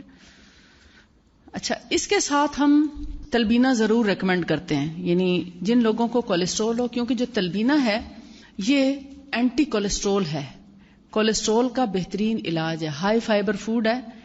یہ نہ صرف یہ کہ کولیسٹرول کا بھرپور علاج بھی ہے، یعنی ان دونوں کو جب آپ لیں گے نا تب آپ کی شوگر، کولیسٹرول، بلڈ پریشر یہ چیزیں ڈاؤن ہوں گی. اگر صرف یہ لیتے رہیں گے تو 50% اثر ہوگا، یہ دونوں لیں گے تو 100% انشاءاللہ اثر ہوگا. اس کے لینے کے 1 گھنٹے کے بعد یہ لے سکتے ہیں، 1 گھنٹے سے پہلے نہیں لے سکتے، کیونکہ یہ بنتا ہے پانی اور دودھ میں، اور ونیگر کے ساتھ دودھ والی چیز نہیں لینی چاہیے. اس کو کم از کم گیپ 1 گھنٹے کا ضرور ہونا چاہیے. 2 گھنٹے کا یا 3 گھنٹے کا کرنا چاہیں تو کر سکتے ہیں، لیکن کم از کم گیپ کی بات کر رہی ہوں کہ وہ 1 گھنٹہ ضرور ہونا چاہیے. آپ جیسے صبح الصبح یہ لے لیں اور پھر 1 گھنٹے سے زیادہ وقت جب گزر جائے تو پھر آپ تلبینہ سے ناشتہ کریں. یہ قسم کا ناشتہ بھی ہے. یہ وہ علاج ہے جو علاج بالغذا بھی ہے، علاج بالدوا بھی ہے. یہ دوا کا بھی کام کرتا ہے، شفا کا کام بھی کرتا ہے اور غذا کا کام بھی کرتا ہے. چھوٹے معصوم بچوں کا جب 4 مہینے کے بعد بچے 5ویں مہینے میں جائیں تو ان کا یہ بہت اچھی غذا بھی ہے. آپ پہلی سالڈ فوڈ اس سے شروع کریں، لیکن شروع کے 1 ہفتہ میں ان کو بس صرف چٹائیں، تھوڑا تھوڑا چٹا دیا، اپنے لیے بنائیں اور ان کو تھوڑا سا تالو پہ لگا دیا کریں. کوئی بھی چیز جو چھوٹے بچوں کی، یعنی 4-5 مہینے کے بچوں کو جب آپ شروع کرائیں تو کبھی بھی پیالی بھر کے ان کو کوئی چیز نہ کھلائیں. شروع میں 1 مہینہ تک ان کو آہستہ آہستہ ان کی فوڈ 2 سے 3 چمچ تک لے کر جائیں. بس پورا 1 مہینے کے بعد آپ ان کو 2 سے 3 چمچ کوئی چیز دے سکتے ہیں. شروع میں آپ صرف چٹائیں گے اور پھر اس کے بعد یعنی 1 ہفتے میں 1 چمچ پر لے کر آئیں. وہ میں آپ کو بتاتی تھی، کیونکہ یہ حفاظتی اقدام کرنا بہت ضروری ہے. ابھی 3-4 دن پہلے ابھی میں دبئی سے ہی آ رہی ہوں اور دبئی میں خاتون ملی تو کہنے لگی کہ میری بچی تھی چھوٹی سی، تو ہمارے گھر میں شہد لگا ہوا تھا تو وہاں سے اپنے سامنے اتروایا، تو ہم نے سوچا کہ یہ تو بہت اچھی نعمت ہے، بڑی چیز ہے، اور پہلی بچی تھی ان کی. انہوں نے سوچا کہ ہم اپنی پیدا ہونے والی بچی کو ہی کھلائیں گے. اب وہ پیالی رکھی ہے شہد کی بھری ہوئی اور ہر کوئی آتے جاتے اس میں سے اس کو چمچ کھلا رہا ہے. یہ پہلے مہینے کی بات ہے بچی کے پیدا ہونے کے. اس کو ایسی الرجی ہوئی، یعنی جیسے وہ ریئیکشن کیا نا باڈی نے، وہ جو اس کے خون کے اندر کی جو گندگی تھی وہ سب اگل دی جسم نے، خارش، الرجی، پتہ نہیں کیا کچھ. کیوں؟ Excess of everything is bad. اس لیے چیز کے استعمال کا درست طریقہ پتا ہونا چاہیے، ورنہ آپ اچھی چیز سے بھی نقصان اٹھا سکتے ہیں. اس چیز میں نقصان نہیں ہے، اس کی زیادتی نے نقصان کیا. اصل میں چیزیں تو ساری اچھی ہیں، مگر وہ جو زیادتی ہو گئی تو اب دیکھیں سردی اگر ایک حد سے زیادہ ہو جائے تو نقصان دیتی ہے، گرمی اگر حد سے زیادہ سن سٹروک ہو سکتا ہے، ہیٹ سٹروک ہو جاتا ہے. تو کوئی بھی چیز، وہی کھانا جو روٹین میں آپ کھاتے ہیں اگر آپ ایک لمٹ سے زیادہ کھا لیتے ہیں اسی سے آپ کو وامٹ اور ڈائریا شروع ہو جاتا ہے. اور اگر آپ ایک لمٹ میں کھاتے رہتے ہیں تو آپ کو کچھ بھی نہیں، بہت فائدہ ملتا ہے. لہٰذا ہر چیز ایک لمٹ میں. اب اس کا طریقہ یہ ہے 2 ٹیبل سپون اس پاؤڈر کے ایک عام انسان کے لیے، جیسے ہم لوگ یہاں بیٹھے ہیں، ہمارے لیے 2 کھانے کے چمچ آدھا کپ پانی. مثلا اگر فرض کریں اس کو ہم 1 کپ سمجھ لیں تو آدھا کپ پانی لیں، اس کے اندر آپ 2 چمچے اس کے مکس کر لیں، پھر آدھا کپ اس میں دودھ بھی ایڈ کر لیں. اگر کسی کو دودھ سے الرجی ہے تو وہ صرف پانی میں بھی اس کو بنا سکتا ہے. ٹھیک ہے، کچھ لوگوں کو ڈیری پروڈکٹ سے الرجی ہوتی ہے. بہرحال تو اس کو آدھا کپ دودھ اور آدھا کپ پانی میں حل کر لیں، اور اگر شوگر ہے تو سادہ پکائیں، ڈائبٹیز ہے تو ایز اٹ از پکا دیں. اگر ڈائبٹیز نہیں ہے تو دوسرے لوگوں کے لیے بتا رہی ہوں جن کو شوگر نہیں ہے، اس میں 1 سے 3 کھجوریں کاٹ کے ڈال دیں. 1 سے 3 کھجوریں، یعنی اگر بہت بڑی کھجور ہے تو 1 بھی کافی ہے، اور اگر تھوڑا سائز چھوٹا ہے تو 3 کھجوریں لے لیں. بہت ہی چھوٹا ہے تو 5 سے 7 بھی ڈال سکتے ہیں، لیکن 3 کھجوریں مناسب میٹھا کر دیتی ہیں. گٹھلی نکال دیں اور اس کے چھوٹے چھوٹے پیس کر کے اسی کے ساتھ ڈال کے پھر چولہے پہ چڑھائیں، اور اس کو میڈیم ہیٹ پہ رکھیں، یعنی درمیانی آنچ پہ رکھیں، نہ بہت کم نہ بہت زیادہ. اور بیچ میں جیسے کسٹرڈ پکاتے ہوئے تھوڑا بہت آپ چمچ ہلاتے ہیں، اسی طرح اس کو بھی ہلانا پڑتا ہے. 5 سے 7 منٹ میں یہ تیار ہو جاتا ہے. جو بچے یا بڑے اس طرح کھانا پسند کریں تو ایز اٹ از ان کو پیالے میں ڈال کے دے دیں. اور اگر چونکہ یہ کچھ دانے دار ہوتا ہے تو اگر ان کیس ان کو، جیسے بہت سے بچے نہیں پسند کرتے نئی چیز، ان کو جیسے بچے بیمار ہیں، کسی کو ٹائیفائڈ ہے یا کسی کو خدا نہ خواستہ کوئی بخار آ رہا ہے کافی دنوں سے، یا کوئی اور بیمار ہے گھر میں، بوڑھے بڑے جیسے بھی، یا زچہ ہے، اس کے لیے کیونکہ یہ ماں کا دودھ بھی بہت اچھا بڑھاتا ہے، ہارمونس پہ بھی اس کا اچھا ایفیکٹ ہے. وائٹامن بی اور B12 اس کے اندر خوب پایا جاتا ہے، جس کی وجہ سے ہر بیماری میں یہ فائدہ مند ہے. آپ صلی اللہ علیہ وسلم ہر مریض کو یہ ریکمینڈ کیا کرتے تھے. تو اس کو بلینڈ بھی کر کے دے سکتے ہیں پیشنٹ کو. یعنی جو بچے بہت تنگ کریں کہ نہیں مجھے دانا منہ میں آتا ہے، مجھے اچھا نہیں لگتا، مجھے اس کا ٹیسٹ اچھا نہیں لگتا، تو ان کے لیے کیا ہے کہ آپ اس کو تھوڑا سا ذرا گرمائش اس کی کم ہو جائے تو بلینڈر میں ڈال دیں، ملک شیکر میں، اور اس کو تھوڑا سا 1 منٹ کے لیے بلینڈ کر کے اس کو دے دیں. بہت اچھا شیک یا اسموودی کی طرح ایک چیز تیار ہو جاتی ہے اور بہت مزیدار بنتا ہے. یعنی بچے پھر خود ڈیمانڈ کرتے ہیں، اور چھوٹے بچوں کو بھی ایسے کر کے آپ دے سکتے ہیں تاکہ وہ اچھے سے مکس ہو جائے. اسی طرح کچھ لوگ جو بالکل میٹھا نہیں پسند کرتے یا جن کو دودھ میں بالکل مافک نہیں آتا، تو وہ یخنی میں بھی اس کو بنا سکتے ہیں. 1 کپ یخنی لیں اور اسی یخنی میں اس کو ذرا، یخنی کو تھوڑا ٹھنڈا ہونا چاہیے، یا الگ سے پانی میں بھی تھوڑا سا اس کو مکس کر کے تو یخنی میں ملا کر اس کو 2-4 ابال دے دیں، اور پھر اس کو بھی اسی طرح بلینڈ کر دیں. یخنی والا بھی بلینڈ کر سکتے ہیں. اور بلینڈ کرتے وقت آپ ایسا بھی کر سکتے ہیں کہ جس گوشت کی آپ نے یخنی بنائی، ہڈی اور گوشت کی، اس میں سے تھوڑی سی بوٹیاں لے کے وہ بھی اسی میں ڈال دیں اور اس کو بلینڈ کر دیں. وہ بڑا اچھا گاڑا گاڑا اسموودی کی طرح نمکین بہت مزے کا تیار ہو جاتا ہے. تو کبھی جیسے صبح میں اگر آپ میٹھا بنا رہے ہیں چھوٹے بچوں کے لیے تو شام میں نمکین بنا کے دے سکتے. ریشو یہی ہوگا. اگر آپ کم مقدار میں کرنا چاہتے ہیں تو اسی حساب سے پھر آپ مثلا اگر آپ 1 چمچ بنانا چاہ رہے ہیں تو اس کو آدھے کپ کی بجائے 1/4 کپ کر لیں، اور اگر آپ اس سے بھی آدھی چمچ پہ لانا چاہ رہے ہیں اسی ریشو سے آپ پانی اور دودھ کی مقدار یا یخنی کی مقدار کم کر دیں تو وہ تھوڑی سی بھی چیز آپ بنا سکتے ہیں. پانی ڈالنا ہے جی، پانی کے بغیر یہ نہیں کام کرے گا. اور ایک تو اس کو کھجور کے ساتھ بناتے ہیں، دوسرا یہ کہ آپ پھیکا اس کو پکا لیں اور نیچے اتار کے اس میں پھر پیور ہنی ڈال کے کھا لیں، وہ بھی ایک طریقہ ہے. کبھی کبھار اس کا ٹیسٹ اگر آپ چینج کرنا چاہیں، یعنی ہوتا ہے کہ کوئی اور جیسے اخروٹ کا تھوڑا سا ڈال دیا یا کبھی بادام چھیل کے ڈال دیں اپنا فلیور چینج کرنے کے لیے. کبھی بنانا بھی چھوٹے بچوں کو مکس کر کے دے سکتے ہیں، تھوڑا سا 1-2 پیس اس کے بھی، یعنی اس سے فلیور چینج ہو جائے گا اور اس کو تھوڑی تھوڑی نیوٹریشن بھی ہر چیز کی مل جائے گی. لیکن جو بیسک چیز ہے بیمار کے لیے وہ وہی ہے، دودھ اور پانی میں مکس کر کے مریض کو کھلانا.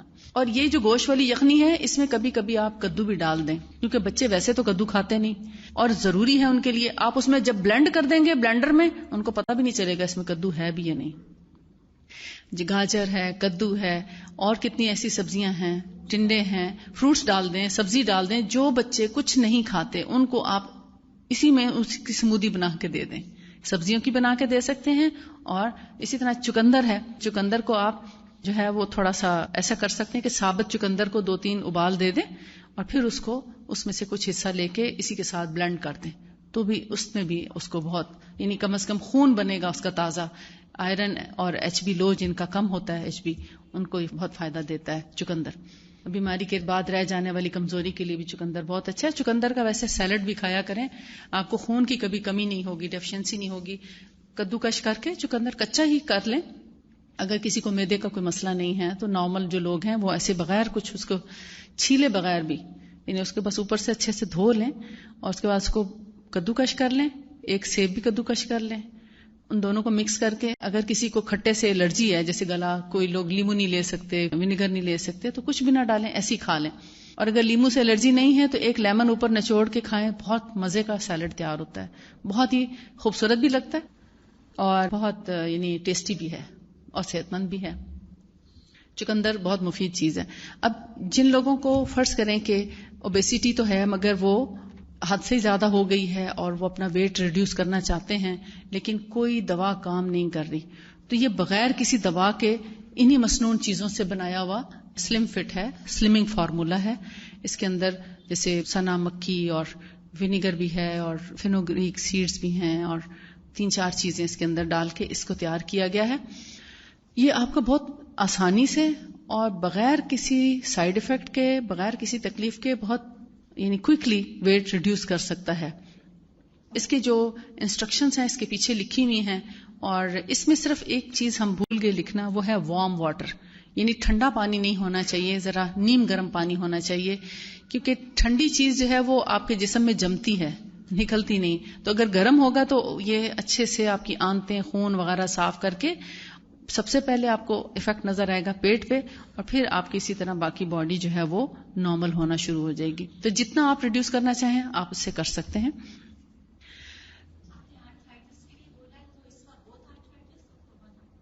یعنی جی ہاں، آسٹیو آرتھرائٹس بھی اور یہ بھی، لیکن آسٹیو آرتھرائٹس والوں کے لیے دھوپ بہت ضروری ہے اور اولیو آئل بھی پینا چاہیے. اولیو آئل 2 ٹیبل سپون ضرور لیا کریں. جی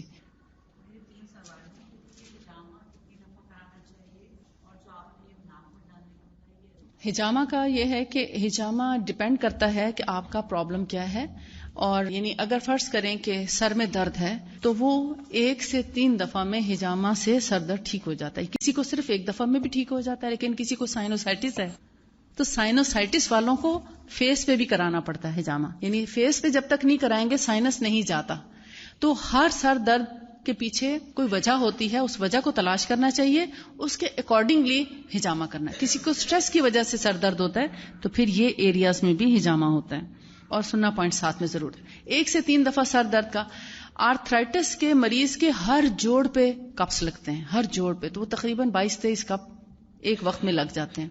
اور آرتھرائٹس کا جو مرض ہے وہ 9 سے 11 دفعہ ہجامہ کرانے میں جاتا ہے.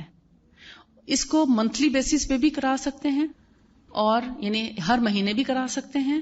اور اگر آپ نے 1 دفعہ فرض کریں کرایا ہے، مثال کے طور پر آپ صرف جسٹ سننا پوائنٹس کرا رہے ہیں یا آپ جنرل ہجامہ کرا رہے ہیں دیکھنے کے لیے کہ ڈر لگتا ہے پتہ نہیں کیا ہوگا، آپ کا 1 دفعہ کرانے سے جب ڈر دور ہو گیا تو آپ سیکنڈ ڈے بھی اپنا کسی اور چیز کا پراپر ہجامہ کرا سکتے ہیں. جیسے تھائرائیڈ کے لیے کراتے لوگ، تھائرائیڈ کے لیے بھی ہوتا ہے. تھائرائیڈ کے لیے بھی 7 سے 9 دفعہ ہجامہ ہے، کیونکہ یہ بہت ڈیپتھ میں جانے والی یعنی کمپلیکیٹڈ پرابلمس ہیں. لیکن جیسے فروزن شولڈر ہے، شیٹک پین ہے، تو کبھی 1 دفعہ میں ٹھیک ہو جاتا ہے، کسی کا 2 دفعہ میں، یا میکسیمم 3 دفعہ. 3 دفعہ سے زیادہ نہیں کرنا پڑتا، نہ یہ فروزن شولڈر اور نہ ہی شیٹک پین اور نہ ہی بیک ایک. اگر ڈسک سلپ ہے یا اس کے اندر نرو کمپریشن ہے تو 1 سے 2 دفعہ میں ہی ٹھیک ہو جاتا ہے، بعض دفعہ 1 دفعہ میں ہی ٹھیک ہو جاتا ہے. لیکن اگر ڈسک سلپ ہے تو پراپر طریقے سے لگانا پڑتا ہے، کیونکہ کپس کی ایڈجسٹمنٹ کرنی پڑتی ہے بیک پہ اور اس جگہ کو یعنی سیٹ کرنا پڑتا ہے. اس کے لحاظ سے پھر اس کو شاید 3 دفعہ کرنا پڑے یا 5 دفعہ کرنا پڑے.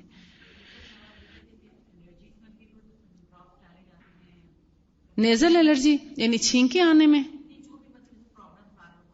ہاں جیسے نزلہ ہو جاتا ہے ہر تھوڑی دیر، چھینکیں آتی ہیں نا. چھینکوں کا بیسیکلی یہ علاج ہے نہیں، لیکن اگر آپ کیونکہ اس کے ڈالنے سے بھی پھر چھینکیں آتی ہیں.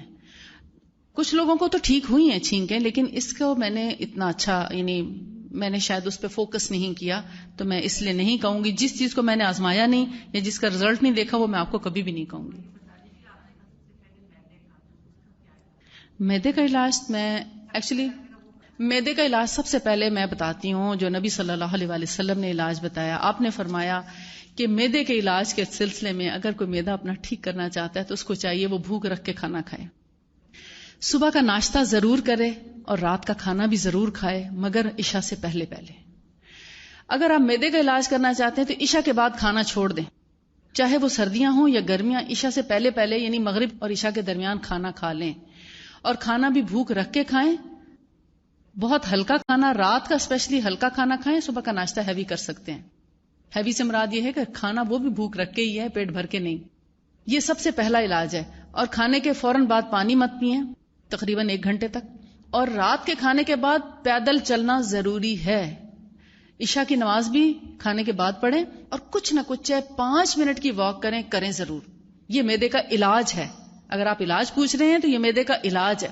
اور صبح بھی آپ ضرور جیسے نماز کے وقت اٹھتے ہیں تو ہلکا پھلکا ضرور کچھ نہ کچھ چلیں, آکسیجن لیں باہر کی. یہ آپ کے میدے کو فائدہ دیتا ہے. جی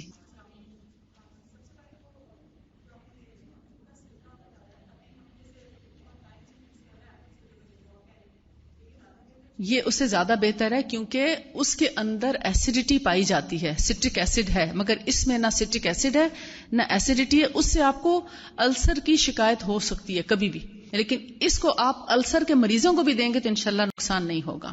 یعنی السر پیشنٹس کو بھی ہم دیتے ہیں کھانے کے بعد 1 چمچ. یہ السر کو بھی ہیل کرتا ہے. ایون آپ بولیے. جی کراچی میں میرا کلینک چینج ہوتا رہتا ہے. ابھی بھی جیسے میں اس وقت خیابان مجاہد میں ہوں, میں گیسٹ ہاؤس میں ٹھہرتی ہوں. تو کبھی ہمیں ہلال پہ مل جاتا ہے, کبھی مجاہد پہ مل جاتا ہے, تو کبھی بخاری پہ. جی فیس بک اگر جوائن کر لیں گے تو آپ کو سب مل جائے گا ذکیہ ہاشمی کے نام سے. چیزیں ابھی تو سٹال پہ موجود ہیں اور انشاءاللہ باقی اور بھی آ جائیں گی سٹال پہ. لیکن جہاں میں ہوں اگر فرض کریں یہاں ختم ہو جاتی ہیں اور آپ کو مزید چاہیے تو خیابان مجاہد پہ میں ہوں. 35 ہاؤس ہے اور 12 اسٹریٹ ہے خیابان مجاہد پہ, وہاں میں ہوں. ہندی کی ان کی 3 سال تک بھی ایکسپائر نہیں ہوتی کیونکہ ان کو اتنا ڈرائی کر کے اور اتنے اچھے طریقے سے بنایا جاتا ہے کہ آپ اس کو, میں خود کہہ رہی ہوں کہ 10 سال بھی اگر یہ پڑی رہے تو خراب. میں نے اس کو 10 سال بھی رکھ کے دیکھا ہے. میرے پاس ایک بوٹل ہے اور اس کو میں نے صرف آزمانے کے لیے اس کو رکھا ہوا ہے کہ دیکھتی ہوں وہ کب تک خراب ہوتی ہے. باہر عام روم ٹیمپریچر پہ پڑی ہے. ہاں جو لوگ گیلی مطلب پیس دیتے ہیں یا وہ آلریڈی فنگس والی اگر ہے اور وہ تو آپ کو مہینے میں خراب ہو جائے گی. وہ اس میں فنگس آئے گی, جالا آ جائے گا. ٹھیک ہے, گیلا ہاتھ نہ لگائیں بس. جی فریج ہی میں رکھ سکتے ہیں. صرف تلبینہ ایک ایسی چیز ہے جسے آپ فریج میں رکھ سکتے ہیں, باہر نہیں رکھ سکتے. اس کو فریج میں رکھیں, اپنے پاس لکھ لیں کہ تلبینہ آپ نے باہر نہیں رکھنا, خراب ہو جائے گا. یہ 1 مہینے میں بھی خراب ہو سکتا ہے. حالانکہ اس کی 1 سال کی ایکسپائری ہے, لیکن چونکہ ڈیمپ ویدر کی وجہ سے جیسے سسری لگ جاتی ہے آٹے کو, یہ بھی خراب ہو جاتا ہے. جی اگر جلن ہے تو باہری, اگر IBS کا پرابلم یا کچھ اور ایسا بیکٹیریل انفیکشن وغیرہ ہے یا انٹسٹائنل کوئی ایسی پرابلم ہے تو پھر ہندی. حتیٰ کہ السریٹیو کولائٹس میں بھی کستل ہندی بہت کامیاب ہوئی ہے. میں نے السریٹیو کولائٹس UC کے جو پیشنٹس ہیں ان کو میں نے کرایا, الحمدللہ ان کے UC میں بہت فائدہ ہوا ہے. جی 0300 980 9400. نیزل الرجی کے لیے اگر تو چھینکیں آتی ہیں نا, ایکچولی چھینکوں کے لیے میں یہ سمجھتی ہوں کہ کست لینا شروع کر دیں, وہ انشاءاللہ الرجیز کو خود ہی قابو میں لے آتی. کیونکہ الرجیز ہوتی ہیں اینٹی بایوٹکس کا بچپن سے استعمال کرتے رہنے کی وجہ سے الرجیز ہو جاتی ہیں. تو یہ ایک قسم کی اینٹی الرجی بھی ہے, یا آپ کے جسم کے اندر ایسی قوت مہیا کرتی ہے کہ جس سے بہت سی الرجیز ٹھیک ہو جاتی ہیں. ٹھیک ہے, کسی بھی الرجی میں دے سکتے ہیں, ہر قسم کی الرجی کے لیے فائدہ مند ہے. جی کس کا؟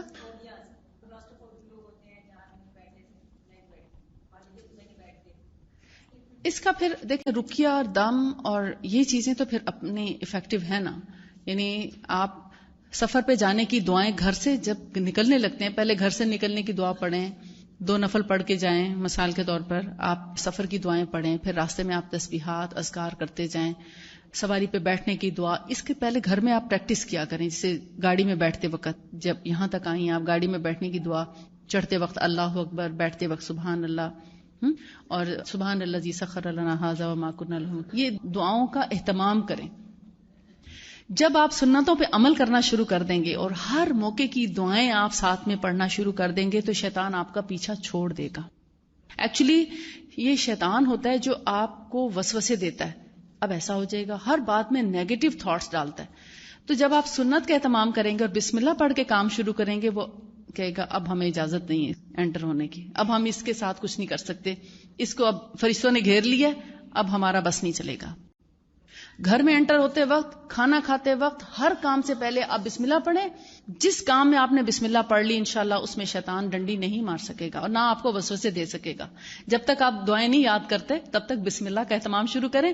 اور چھوٹے چھوٹے کارڈز ملتے ہیں آپ کے، میرے خیال اسٹال پہ بھی ہوں گے، ہر موقع کی، سو کر اٹھنے کی دعا، سوتے وقت کی دعا، گھر سے نکلتے کی، گھر آنے کی، باتھ روم جانے کی، باتھ روم سے آنے کی، کھانا کھانے کی، کھانا کھانے کے بعد کی، ہر موقع کی دعا، سیڑھیاں چڑھتے سیڑھیاں اترتے. تو وہ سٹیکرز ہیں، وہاں ان ایریاز میں آپ سٹیکرز لگا دیں اور وہاں ان کا اہتمام کریں. انشاءاللہ آپ دیکھیں گے یہ سب وسوسے چلے جائیں گے. ایک میڈیسن، ہومیوپیتھک میڈیسن ہے جیلسیمیم، وہ ایسے فوبیاز کو دور کر دیتی ہے. جیلسیمیم، جیل ہوتی ہے نا، GELSIMIUM، جیلسیمیم 1 میں ایک ڈوز لے لیا کریں، آپ آرام سے چڑھ جائیں گے جہاز پہ انشاءاللہ. جی کپنگ، ہاں، کیونکہ وہ رگیں کھول دیتی ہے نا، وہ جو رگ آپ سمجھیں ایسے ہو گئی ہے نا، تو جب کپ لگے گا وہ سیدھی ہو جائے گی انشاءاللہ. بالکل، بہت سے لوگوں نے کرایا، ماشاءاللہ ٹھیک ہوئے ہیں. جی میں منڈے مارننگ تک 12 بجے تک پیشنٹس ہی کے لیے آئی ہوں، وہیں سے ٹائم لیں گے آپ. جی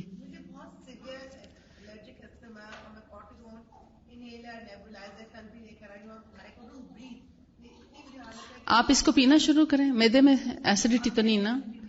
ایسیڈیٹی ہے تو پھر پہلے آپ میدے کا، میرے پاس ایسیڈیٹی کی بائی چانس میڈیسن موجود ہے لیکن آپ کھا نہیں سکیں گی، یہ بھی نہیں کھا سکیں گی.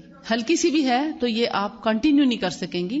اس کو پہلے چاہے 1 مہینے کی دوا لے لیں اور اس کے بعد پھر آپ اس کو شروع کر لیں تو انشاءاللہ آپ کا، ہاں پھر آپ کا یہ بھی سونگنا تو شروع کر سکتے ہیں آپ، کوئی حرج نہیں. ایسی جو بہت پرسنل چیزیں ہیں یا جن میں توجہ زیادہ چاہیے تو اس کے لیے کنسلٹیشن کا الگ ٹائم لے لیں. جی جی بالکل، پریونشن کے لیے سب سے اچھا میتھڈ ہے. جی 1 ٹی اسپون لیول. جی آپ پلیز.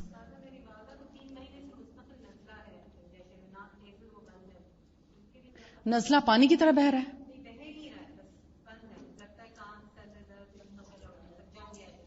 ان کو ناک میں یہ ڈالیں اور پینے کے لیے اگر معدے میں جلن نہیں تو یہ دیں، انشاءاللہ سب ریشہ صاف ہو جائے گا. نہ ناک میں رہے گا، نہ سر میں، نہ چیسٹ میں، سب صاف ہو جائے گا. جی قطن نہیں، یہ اس سے کہیں زیادہ اسٹرانگ ہے انشاءاللہ. جوڑوں کے درد کے لیے کستل ہندی ہی کافی ہے، یہی کافی ہے. جی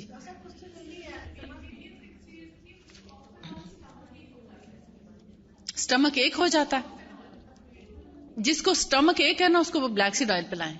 کتنی ایج ہے؟ 1/2 ٹی اسپون دے دیا کریں سٹمک ایک کے وقت، ایز ریکوائرڈ جب ہو. جی وہ ایک لمبا ٹاپک ہو جائے گا. سنا مکی دیتے ہیں، سنا اور سنوت نبی صلی اللہ علیہ وسلم نے فرمایا، وہ پھر لمبا ہو جائے گا. جی کسی بھی سواری پہ بیٹھنے کا جو فوبیا ہے نا وہ اس سے دور ہو. کسی بھی قسم کا جو فیئر ہے نا، fear of death who, fear of darkness who, any kind of, وہ اس سے ٹھیک ہو جاتا ہے. وہ ضروری نہیں، کان ان کے بند ہوتے ہیں جن کو سائنس ہوتا ہے یا جن کے تھوڑا بہت نزلہ رہ چکا ہو یا ہونے والا ہو، ان کے کان بند ہوتے ہیں.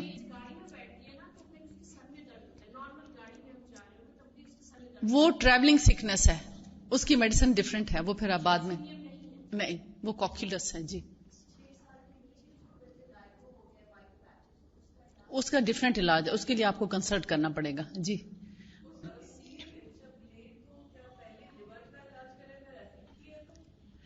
وہ آپ لیور کا علاج تو اونٹنی کے صرف دودھ سے ہی کر سکتے ہیں. ٹھیک، لیور آپ اسی سے ٹھیک کر سکتے ہیں. ایسیڈیٹی ہے تو اس کا پہلے علاج کر لیں. جی جی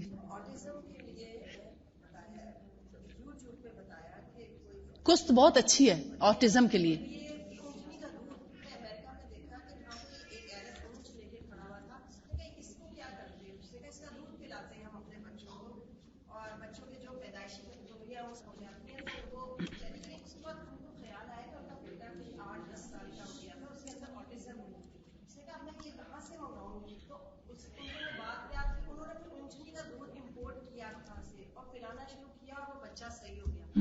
اونٹنی کا دودھ بھی اور قسط یعنی باہری ہو یا ہندی دونوں آٹزم میں بہت فائدہ مند ہے، اور اس کو بھی آپ نیٹ پہ سرچ کر سکتے ہیں.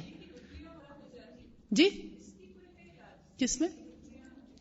وہ جو جلد میں ہو جاتی ہے جگہ بریسٹ میں وہ جو لمپس بن جاتے ہیں، وہ آپ قسط ہندی پینا شروع کریں، بیکاز ایک تو ہارمونز کو بھی یہ ٹھیک کرتی ہے، دوسرا بلڈ سرکولیٹ کراتی ہے. یہ بیسیکلی ٹاکسنز ہی ہیں جو جگہ جگہ جمع ہو جاتے ہیں، تو یہ کسی جگہ میں کچھ جمع رہنے نہیں دیتی جسم میں. بیسیکلی اس کی لاجک ہی یہی ہے، اس کی پراپرٹی ہی یہی ہے کہ جسم میں کچھ جمع نہیں ہونے دیتی. پانی میں ملا کے نہیں اونٹنی کے دودھ کا پاؤڈر کبھی مت لیجیے گا. اس دھوکے میں نہ آنا، اس دھوکے میں نہیں آنا. نہیں فریش جو چیز جس طریقے سے بتائی گئی ہے اس کو چینج مت کریں. جنہوں نے سنت کو بدلا انہوں نے دیکھیں نقصان اٹھایا. مل جاتا ہے، اونٹ لینا کوئی مشکل بات ہے. کسی غریب کو ہی لے کے مطلب جیسے مل کے دے دیں اور فائدہ اٹھائیں.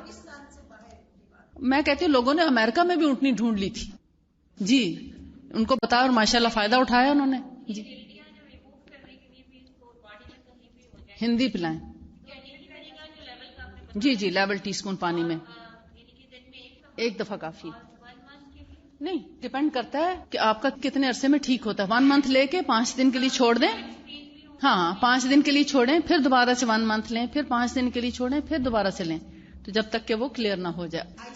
آئی سائٹ کے لیے تو سب سے بڑا علاج آپ کو بتاؤں بھی جو BBC نے بھی بلکہ بتایا کہ جب ہم سجدہ کرتے ہیں تو سجدہ کرتے وقت اپنی آنکھوں کو کھلا رکھیں.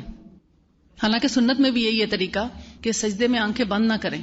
آنکھیں کھلا رکھنے سے وہ اتنا کلوز ویژن ہو جاتا ہے اس کا، اور پورا پریشر آتا ہے اور ایک قسم کی ایکسرسائز ہو رہی ہوتی ہے ہماری آنکھوں کی. اور جب آنکھیں کھلا رکھتے ہیں اور پھر انہی کھلی آنکھوں کے ساتھ جب ہم اٹھتے ہیں اور سجدے کی جگہ پہ جب فوکس رہتے ہیں، ان لوگوں کو فائدہ ہوتا ہے جو ادھر ادھر آنکھیں نہیں گھماتے. سجدے کی جگہ پہ مسلسل دیکھنا، رکوع میں، سجدے میں، قیام میں، اسی ایک پوائنٹ پہ دیکھتے رہنا آنکھوں کی سب سے بڑی ایکسرسائز ہے. ابھی یہ لیٹسٹ ریسرچ آئی ہے اور کہتے ہیں کہ جتنی ریڈیشن ہے ایئر میں مختلف جگہوں پہ، سیل فونز پہ آپ لگے ہوئے ہیں، کمپیوٹرز پہ کام کر رہے ہیں، مائکرو ویو یوز کرتے ہیں، اور نہ جانے کیا کیا کچھ ٹی وی وغیرہ ہے، ان سب کی ایون کہ اے سی وغیرہ بھی جتنی بھی ریڈیشن ہے، اور اب تو اے سی میں جو وائی فائی کے ساتھ وہ انہوں نے نکال دیا وہ اور بھی زیادہ ڈینجرس، تو وہ ساری کی ساری ریڈیشن ہمارے سجدے میں زمین کھا جاتی ہے. اللہ نے کیسے مسلمانوں کو محفوظ کیا کہ ٹیکنالوجی تو سب نے استعمال کرنی تھی. اب جب ہم سجدے میں سر رکھتے ہیں اور جتنا اچھا سجدہ کریں گے پراپر طریقے سے کہ ناک بھی ہمارا لگا ہے، ماتھا بھی لگا ہے، تو وہ تمام ریڈیشن زمین لے لیتی ہے، ہم ارتھ ہو جاتے ہیں. اور کہتے ہیں کہ اگر دن میں 1 سے 2 بار، BBC کا جو تھا کچھ دن پہلے کا، کہ 1 سے 2 بار اگر ہم سر زمین پہ صبح شام ٹیک دیں تو ساری ریڈیشن اس میں چلی جائے، اور اگر ہم 5 ٹائم نمازیں پڑھیں نا تو آلموسٹ کم از کم 92 سجدے ہمارے ہو جاتے ہیں. تو کیسے ہمارے اندر ریڈیشن رہے گی اگر ہم پراپر سجدہ کریں تو. یورک ایسڈ کے لیے یہی ہے، ونیگر اور تلبینہ، یہ یورک ایسڈ کو بھی فائدہ دیتا ہے جی. جب تک کہ آپ ہو سکتا ہے 3 مہینے کرنا پڑے تو جن کے پاس ہے ان سے لے لیجئے، ٹھیک ہے جی.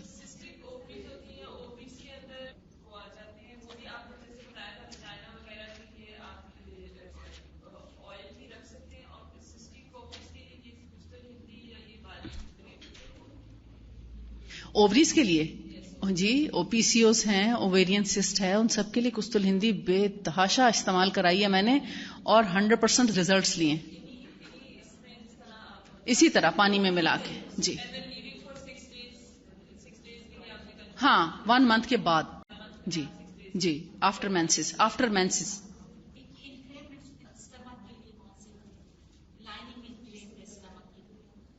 اسٹمک کی لائننگ انفلیم تو قسط البحری لیں. جی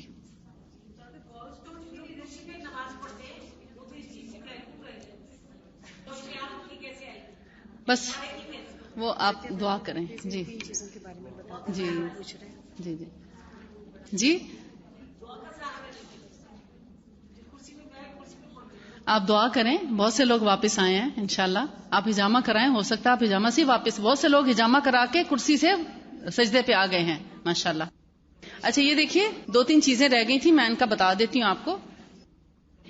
یہ دیکھیں ایک چیز ہے جسے اجوا پاؤڈر سے تیار کیا جاتا ہے. اجوا کھجور ہے نا, اس کے پاس سے ہارٹ کیئر کا نام ہم نے دیا ہے. جن لوگوں کے ہارٹ کے والو کا پرابلم ہو جائے یا ان کو سٹنٹ بتائیں ڈاکٹر, تو ان کو ہارٹ کیئر جو ہے اس کا میں طریقہ آپ کو بتاتی ہوں. روزانہ 1 چائے کا چمچہ فل استعمال کرنا چاہیے. اور اس کے اندر ہم نے تو میتھی دانہ ملایا ہوا ہے, لیکن اگر آپ کہیں اور یعنی خود اگر آپ اس قابل ہو گئے ہیں کہ اس کو پیس سکیں یا پسوا سکیں, کیونکہ ایک مشکل کام ہے, گرائنڈرز ٹوٹ جاتے ہیں اس سے. لوگوں نے کافی گرائنڈر جلائے اور اس کے باوجود یہ اجوا کی گٹھلی نہیں پستی. لیکن یہ ضروری ہے کہ گٹھلی اجوا ہی کی ہو. جو لوگ عام گٹھلیوں کا پاؤڈر کر کے اور اجوا کی توقع رکھتے ہیں کیونکہ جو چیز اللہ کے رسول نے جس طرح فرمائی ہے ایز اٹ از اسی طرح ہم اس کو کیسے تیار کرتے ہیں. مثلا ہم مدینہ سے کوشش کرتے ہیں کہ قبا, مسجد قبا ہے نا, اس کے پیچھے قبا کے باغات ہیں, وہاں کی کھجوریں ہیں, اور ان کھجوروں کو حاصل کیا جائے, کیونکہ آپ صلی اللہ علیہ وسلم نے خاص طور پہ فرمایا تھا مدینہ کی اجوا کی جو فضیلت ہے وہ تمام کھجوروں پر ہے. تو یہ جو اجوا ہے قبا کے کھجوریں, ہم کوشش کرتے ہیں کہ وہاں کے باغات سے, وہیں عرب لوگوں کے بڑے بڑے اس کو پتہ نہیں مجمع بولتے ہیں کیا بولتے ہیں, وہاں سے ہم لے کر آتے ہیں. مثلا ایک کارٹن ہے تو کارٹن کی تمام کھجوروں کو چھری سے کاٹ کے اور ان کی گٹھلی نکال لی جاتی ہے. پھر اس کو پھر بھی دھویا جاتا ہے, کیونکہ جب کھجور تھوڑی بہت ساتھ لگی رہ جائے شیرہ اس کا, تو وہ پستی نہیں, پھر صحیح طرح خراب ہو جاتی ہے یا خراب ہونے کا احتمال ہوتا ہے میٹھے کی وجہ سے. دھونے کے بعد پھر ان کو ڈرائی کرتے ہیں, پھر ان کو توڑواتے ہیں, پھر ان کی پسائی کراتے ہیں. خاص مشینیں ہوتی ہیں جس کی گرائنڈنگ کرتی ہیں, اور اس کو بہت ڈرائی ہونا چاہیے ورنہ یہ خراب بھی ہو جاتا ہے. پھر اس پاؤڈر کے اندر ایک خاص لیول میں میتھی دانہ بھی مکس کیا جاتا ہے گرائنڈ کر کے. اب اگر فرض کریں میتھی دانہ مکس نہیں ہے تو آپ 1 چمچ اجوا پاؤڈر, دل کے مریضوں کا علاج ہے یہ, جن کو ہارٹ کا کوئی بھی ایشو ہے, سانس پھولنا شروع ہو گیا ہے, چند قدم چلتے ہیں تو اس میں تکلیف شروع ہو جاتی ہے, سانس پھولتا ہے, چیسٹ میں درد شروع ہو جاتا ہے, یا کچھ لوگوں کو آپ نے دیکھا ہوگا گلے میں تکلیف ہونے لگتی ہے, گلا پکڑا جاتا ہے. یہ بھی بیسیکلی ہارٹ کا پرابلم ہوتا ہے اور ہارٹ اٹیک قریب ہوتا ہے, لیکن سمجھ نہیں آتی. ایسے پیشنٹس کو فوری طور پہ کیئر کی ضرورت ہوتی ہے. تو یہ پلانا شروع کریں. 1 ٹی اسپون فل, 1 کپ خوب ابلتا گرم پانی لے کے اس کو پیالی میں ڈالیں اور اس کی 1 ٹی اسپون اس میں ڈال دیں. پھر 1 چٹکی, آپ میتھی دانہ تھوڑا سا گرائنڈ کر کے رکھ لیں, وہ تو پس جاتا ہے آرام سے, اس میں سے 1 چٹکی لے کے وہ بھی اس کی پیالی میں ڈال دیں.